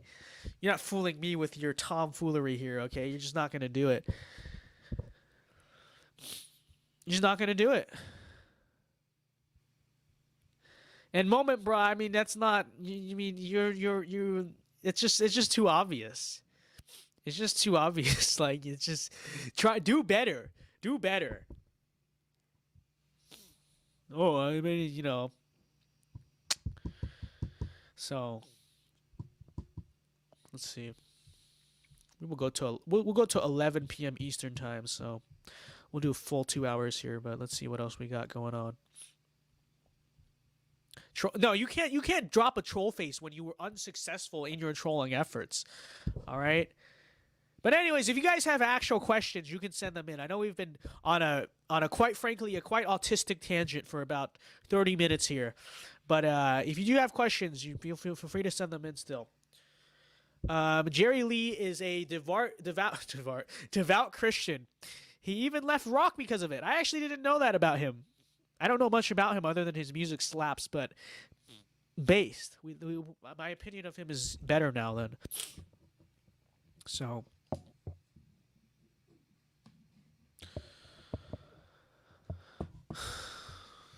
let's see. David Carlson for Virginia State Senate when? It's inevitable. It's inevitable. Honestly, I see David. He's gonna be someone powerful in DC. That's who David is gonna. He's gonna be the DC perspective, true. But he should. GK Chesterton says, "Take Me Home, Country Roads" is quite literally the state song of. I mean, yeah, I don't. This is kind of a bold take to say it's actually not about West Virginia. So, Easy Legendary says, "Why did David move to Virginia?" I will say in David's defense, I didn't understand it at first, but then it's also true. Virginia is closer to DC than Carolina, so I guess it makes a little bit of sense. You know, we got to have at least one APU representative within. I'm not going to say striking distance because that's going to put me on a watch list, and that's not even what I mean by it. Within driving distance, then of DC, so that way we have we have that kind of connection. You know what I mean? So, the idea has grown on me ever since then. David is our ambassador to the globalist American empire and its capital, if you would say so. So.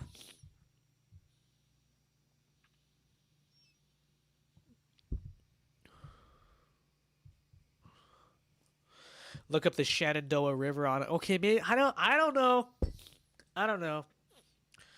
I guess you technically have Appalachia and Western Virginia too, so I don't even know. But As a Florida resident, do you believe Florida will be safe in 2022? I don't know if the margin will be considered safe, but in terms of DeSantis and Rubio getting reelected, I would say DeSantis is basically a lock by now. Rubio is 99% a lock. I mean, I don't think it's going to be a problem. I think it's more going to be a matter of what margins do we get, but I don't think winning it's going to be an issue at all. Dems give up in Florida, they do.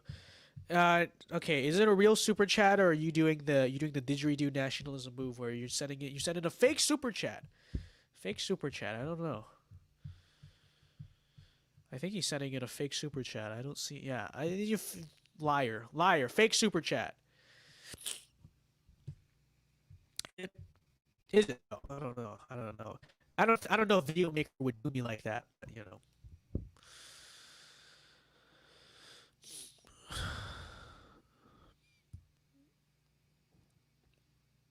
Oh, it's a member chat. Okay. How do I even look at those?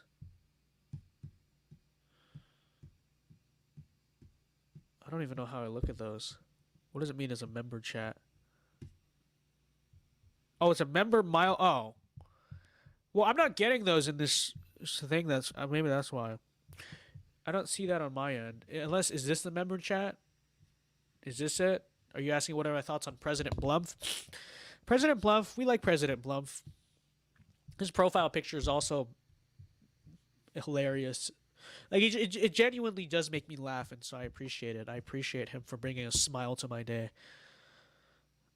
Just, I don't know. Like, it doesn't distinguish for me what's a member chat and what's not, so I don't know. Let's see. Oh, there you go. See, it's in Virginia and West Virginia. See, Rep is spreading psyops. He just wants to claim the song away from West Virginia. So I don't know. Virginia has a song. West Virginia has a song. There's no need to mix the two. So let's see. Hold on, I gotta blow my nose. It's called We Have a Little Bit of a Cold. It's true.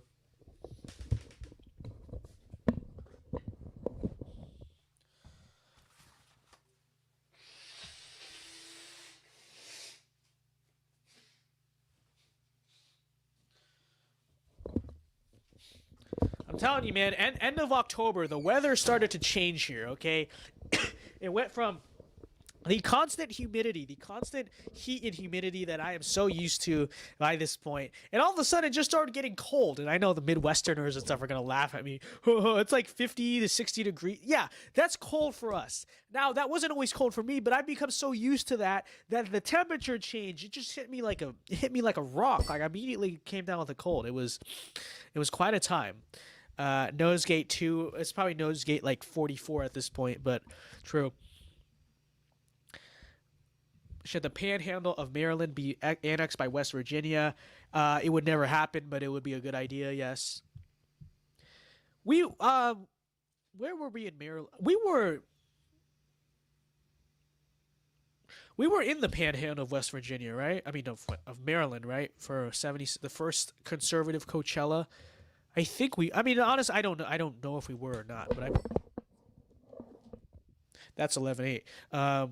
I'm pretty sure that's where we were. I would assume that's where we were because it was very country. It was very, very country. Small town vibes. It was kind of wholesome, to be honest. It was 38 degrees in Fresno, California today. Dang. Let's see. What was the temperature here? MFR is going to try to track down the temperature to pin down where I live. So it's 59 right now. Yeah. That's cold for us. I'm not going to lie. I've been kind of freezing lately. But it sucks because in the early morning, it's like in the 50s or the 60s. Then around like 10 a.m., it turns into the 70s. And so I have to like... I wore like jeans and long sleeve today. And then by the time by the time it was like 10, 11 o'clock, I was freaking hot. And I was in jeans and long sleeves. I was like... I hate that. I don't hate temperatures. I hate temperature changes. Just stay the same. I want to wear one type of outfit. And that's it. I don't want to bring a jacket or that, you know what I mean? Like, no, I just want to wear one type of outfit. So, it's not fun. Vince has been a Floridian for less than a year, and he's already like, that's cold. It is. It is. Listen, when it's as miserable as it is here during the summer, you have to get used to it. Like, it becomes part of your nature. And then when the temperature changes, which quite frankly it did pretty fast, it did like in the span of a few weeks, all of a sudden it stopped being humid and hot and suddenly started being cold. It hits you. It hits you, and it doesn't feel good. It doesn't feel good. Heat waves for all 4 seasons, so true, so true. We are heading into mistletoe season. We are heading into Christmas season, holiday season with the heat waves stay on. The heat waves stay on, okay? Fact check, they will actually make you warmer. If you're cold, they will make you warmer. It's true. So, move to Oklahoma where the temperature is super hot one day. I hate that. South Texas, almost never cold, LMAO. Yeah, maybe I have to come visit sometime. Maybe I should. I don't know. Maybe we have to colonize South Texas. I think it'd be unironically very interesting to go there. I kind of do want to see the border. I know it's so, like, it's very overdone, but it still seems fun to be like a conservative journalist and go to the border. Like, it's at the right level of danger, and it's just kind of fun to an extent, so... Anything below 50 degrees is Antarctica for the Sun Belt. So true. So true. If Vince goes to the beach on Christmas, no. I walk into Christmas dinner wearing these. I'm just like, I should do that. Because it's very funny. I moved to Florida. I actually like dress different now. It's very funny. Like I have 1 or 2 of these on at least like on here like most days. Okay, it just as like a weird mix of like a frat boy and like a, I don't know, like what is this aesthetic? I don't know. A young redneck, like not an old redneck, but like a Zoomer redneck. Like I dress in the middle of that. And I think when I come home, my parents are gonna be like, "What the hell?" They're gonna be like, "What?" It'll be very funny. I should just walk in at Christmas and be like, "Yo, I'm home." Funny story. My mom hates these. Okay, my mom hates the pit vipers. You know, she actually bought these for me on like my birthday. Actually, no, it was a graduation gift. Okay, she bought me Ray-Bans, which we still wear when we're trying to be classy. But you know, when we're not trying to be classy and formal and normal, and we're trying to be an obnoxious Zoomer, you know what we're doing. Okay, we know what we're doing. So that'll be very funny. Jim Eagle says John Doyle is selling a shirt that says "Annex Canada." Thoughts? It's funny to mess with the Canadians. I will also say I don't really want them either, so I don't know if that's such a good idea. I know it's a LARP in general, but I don't know. It's like, what are we going to do with them? I don't know. What do they have? Maple syrup? Like, the only point of it is to own the Canadians, but then the Canadians will own us because we have to take care of them, so I'm not a fan of that. Not a fan of that. G.K. Chesterton says, based the Vince-style mom. Look, I get it, okay? These are trad. These are classy. I'm not taking away from that. I understand that. I recognize that. It's just that sometimes you need to be ridiculously loud and obnoxious. Okay? Sometimes you just need everyone to be looking at you. What can I say? I'm a cult of personality. I'm Chairman Dao. When people walk into a room, and considering I'm particularly only about 5'7", okay, I have to stand out in the room because I am Chairman Dao. I have to command that cult of personality. And so, you know, you can't do that just wearing Ray-Bans. You gotta have the flashy, bright sunglasses on, okay? And then that commands respect. When the heat waves come into the room, everyone knows that Chairman Dao has arrived. So people don't understand the political utility of heat waves and pit vipers, okay? They're just like, oh, that looks so bright. Yes, it does. Yes, it does.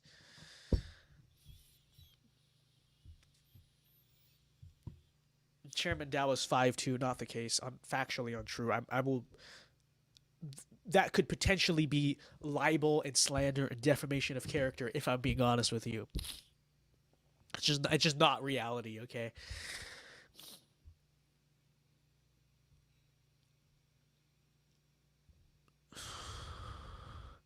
Is Austin, Texas too? I think it was always too far gone, but it is San Francisco 2.0 at this. Yeah.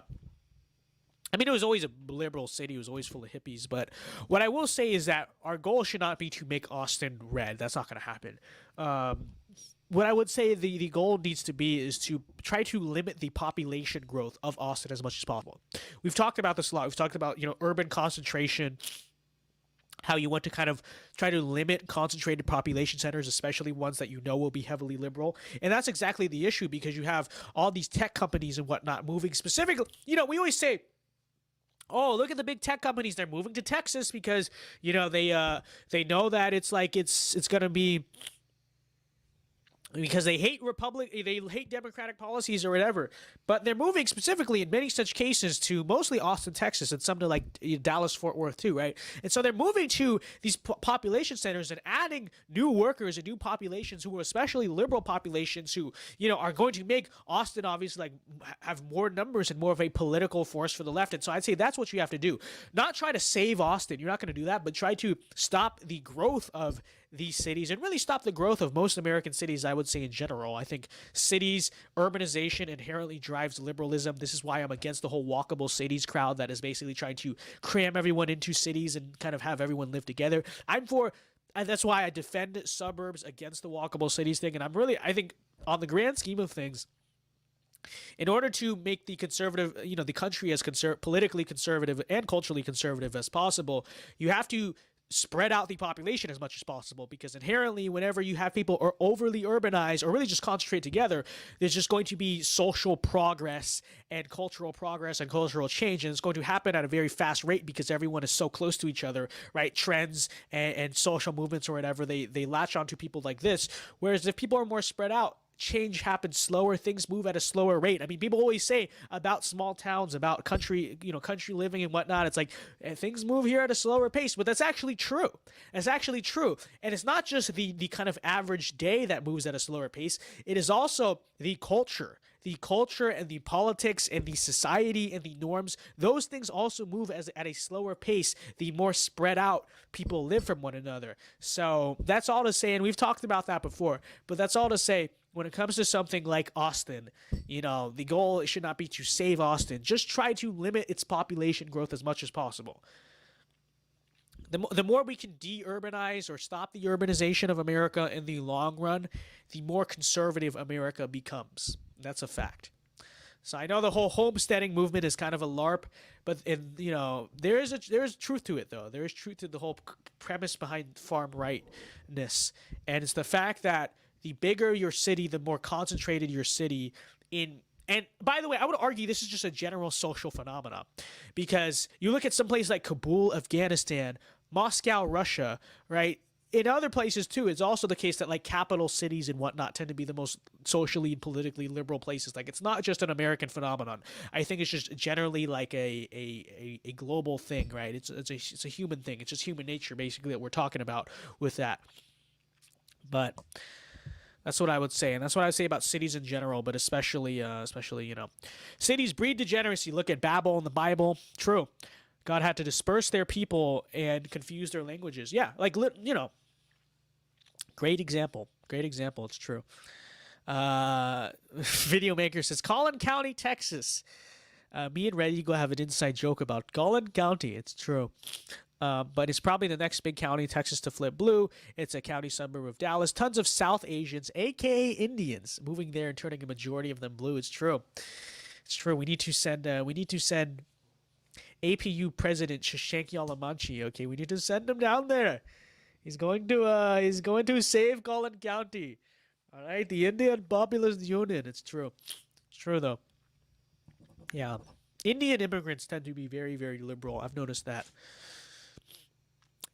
In India, many of them actually, a lot of Indian people tend to be based, but specifically the type of demographic that moves over here tends to be the kind of elitist, liberal type. I've noticed that a lot. Kalamanchi County. So true. It is so true, right? Jose Raj. Actually, I can explain the inside joke. The inside joke, obviously, is that Shank is an Indian. Okay, he's Indian. Collin County is a very Indian place. It has a high Indian population, so we always joke about Collin County. Like that's his mecca. That's his place. I don't know. So they're either liberal or populist. So true. So true. They're either hard liberals or they're the president of the American Populist Union. Okay, I'm now the chairman, by the way. So I'm above the Indian. Okay, I'm above the Indian now. But they're either that, they're, I don't know, Cigar and Jetty, right? They're JD Vance's wife. Like that's who's the other one? Bobby Jindal, isn't he also a character? It's very funny. It's so true. That's such a good take. You never see like a normal, generic, normie conservative out of an Indian. It is always, they're always like populist, or they're always just obnoxious liberals. That is so true. That is possibly the take of the year from Red Eagle Politics. That is so true. Brandon said, Vince, you should drop out. I don't know, maybe. But I'm on scholarship here, okay? I go here for free. We're having fun. We're doing a little bit of trolling. I'll drop out. My philosophy has always been I'll drop out if I'm like making the income to drop out. You know what I mean?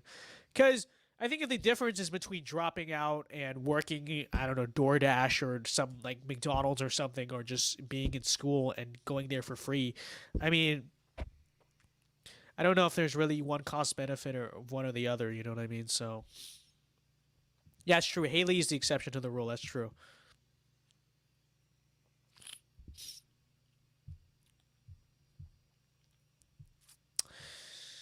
Okay, fine. Nikki Haley's not even fully Indian, though. She's like 25, 50%.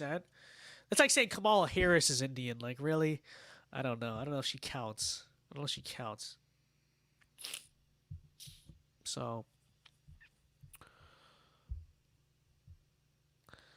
Matt says, thoughts on McAllen immigrants.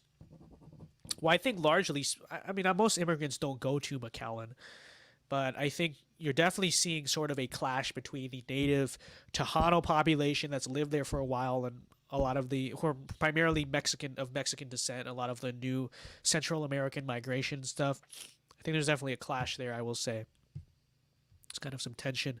They've ruined Georgia, too. I think that's one of the biggest misconceptions about, in sort of conservative circles, is that because Asians are the best in school and affirmative action and whatnot, Asians en masse are like based and get it on a right wing. You have me, okay, you have Congman Lee, you have the Vietnamese, and you have the Filipinos, but for the most part, you actually kind of break it. It's really not true. It's actually really not true. And a lot of the immigration you're seeing from Asia, they're not exactly coming over here and voting Republican, even though they have supposedly inherently conservative values, And even if there are a lot of conservative people in those countries, like Hong Kong, Taiwan, or whatever, the type of immigrants, keep in mind also that the U.S. immigration system will target specifically like wealthy liberal elites from those countries. And that's who en masse you're kind of getting now in this country. So, me, Vince, you forgot me. You're Asian? I guess, yeah. I didn't even know that. Okay.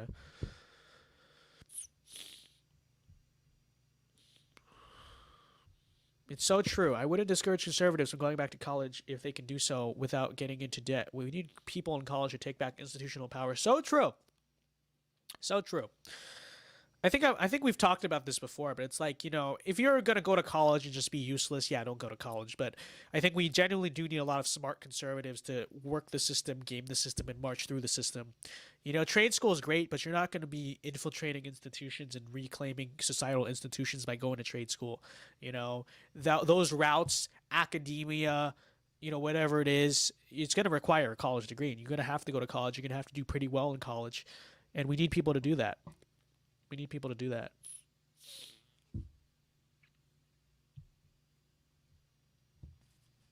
Brandon says, when will you be on Elijah's That's a good question. I don't know. It's going to happen. I don't know when. I can't give you a date. I don't know. You gotta ask him. You gotta ask him and his producer. I don't know. We have agreed that it's going to happen, but it is continuously up in the air when it is going to happen. We don't know. Nobody knows. Nobody knows. It's the great mystery. Maybe it's it's called delayed gratification. Okay, that's what it is. Vince Dow on You Are Here or Slightly Offensive. It's called a little bit of delayed gratification. All right. It is the Vince Dow equivalent to Doyle's porn dissertation or whatever. Like, that's the equivalent. It's me going on that show because it's Elijah needs to invite me and Vince on at the same time. True. Well, you know what? If I move to Dallas for the summer, which may happen, I don't know. We'll see. But if I move to Dallas for the summer, I think it'll be safe to say I'll be on his show at least once. Okay, out of a 4-month long summer or whatever, at least once it will probably make it happen. Okay, no guarantees though. We don't guarantees, but maybe. I want to visit Vegas, but I don't want to stick around in Nevada mostly because I like Fallout. Literally true. Driving, especially if you drive, I don't know where you live, but you drive from California. Like, you literally drive the long 15, you know what I mean? They call it the long 15 in the game. Like, you drive through everything, and you will see, you'll see Prim. Like, you literally go through, you see Prim on the way there, and you literally basically go through the way in the video, and it's a trip. It really is a trip. Especially when you're like, hey, I know that roller coaster, you know what I mean? And when you get to Vegas, it's mostly like you don't really see, oh, this is New Vegas, but the areas around there, Good Springs is a real place, Nipton, real place, Actually, the Mojave Outpost is a real place too. It's when you're on the California state line, the kind of the checkpoint, right? You'll see that. You'll see the real Mojave Outpost. It is a trip. I have to say, my first time in DC was a trip too, because it was like seeing Fallout 3, and Boston too, because we got to walk the Freedom Trail. It was I was geeking out. I was being a little bit autistic. It was true. So, and that's what we did the last time we went to Vegas too.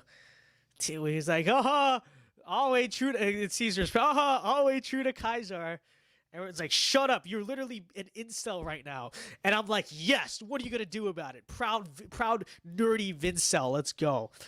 All way true to Kaiser. It's so true. 7-11 greater than 627. So true.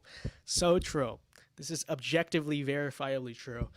It was a greater victory. It's a much greater victory. And it had much more ramifications, I think, in the long run, too. So...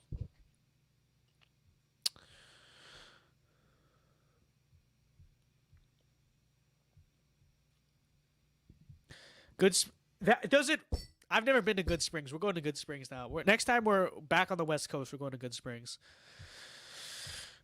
That's what we're doing. All right, guys. It's 11 o'clock. I'm going to wrap up the stream tonight. I've not watched Squid Game, but I'm not an incel, by the way. I'm a Vincel. I'm a Vince. That's the new name. That's a new name. That's our fan base. We're not incels. We're Vincels. We're not incels. We're not Volcels. We are Vincels. It works. Okay, guys. Have a good night.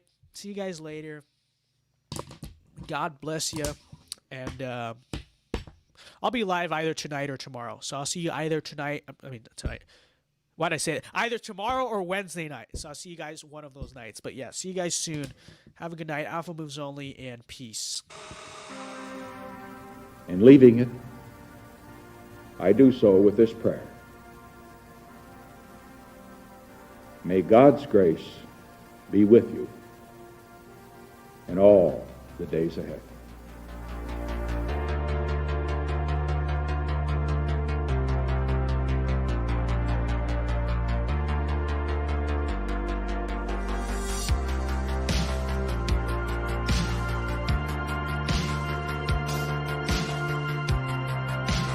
He is a globalist, and we are nationalists. He believes in some Pax Universalis. We believe in the old republic. He would put America's wealth and power at the service of some vague new world order. We will put America first. So today we call for a new patriotism, where Americans begin to put the needs of Americans first. For a new nationalism, where in every negotiation, be it arms control or trade, the American side seeks advantage and victory for the United States. And the people of this country need to recapture our capital city of Washington from lobbyists and registered agents of foreign powers who are hired to look out for everybody and everything except the national interest of the United States. And our Western heritage is going to be handed down to future generations and not dumped onto some landfill called multiculturalism.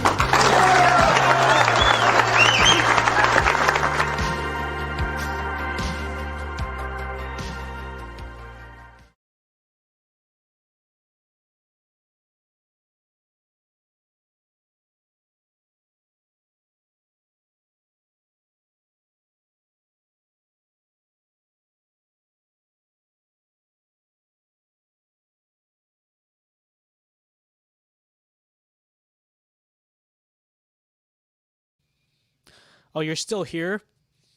I don't know what you're doing here. The stream's over. I mean, I don't. You're sticking around thinking there's going to be some type of like epic, like I'm just going to reveal the big secret. I'm going to admit to 714 or something. Like, no, it's not happening. The stream's over.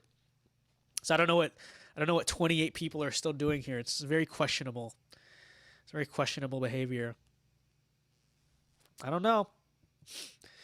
It's done.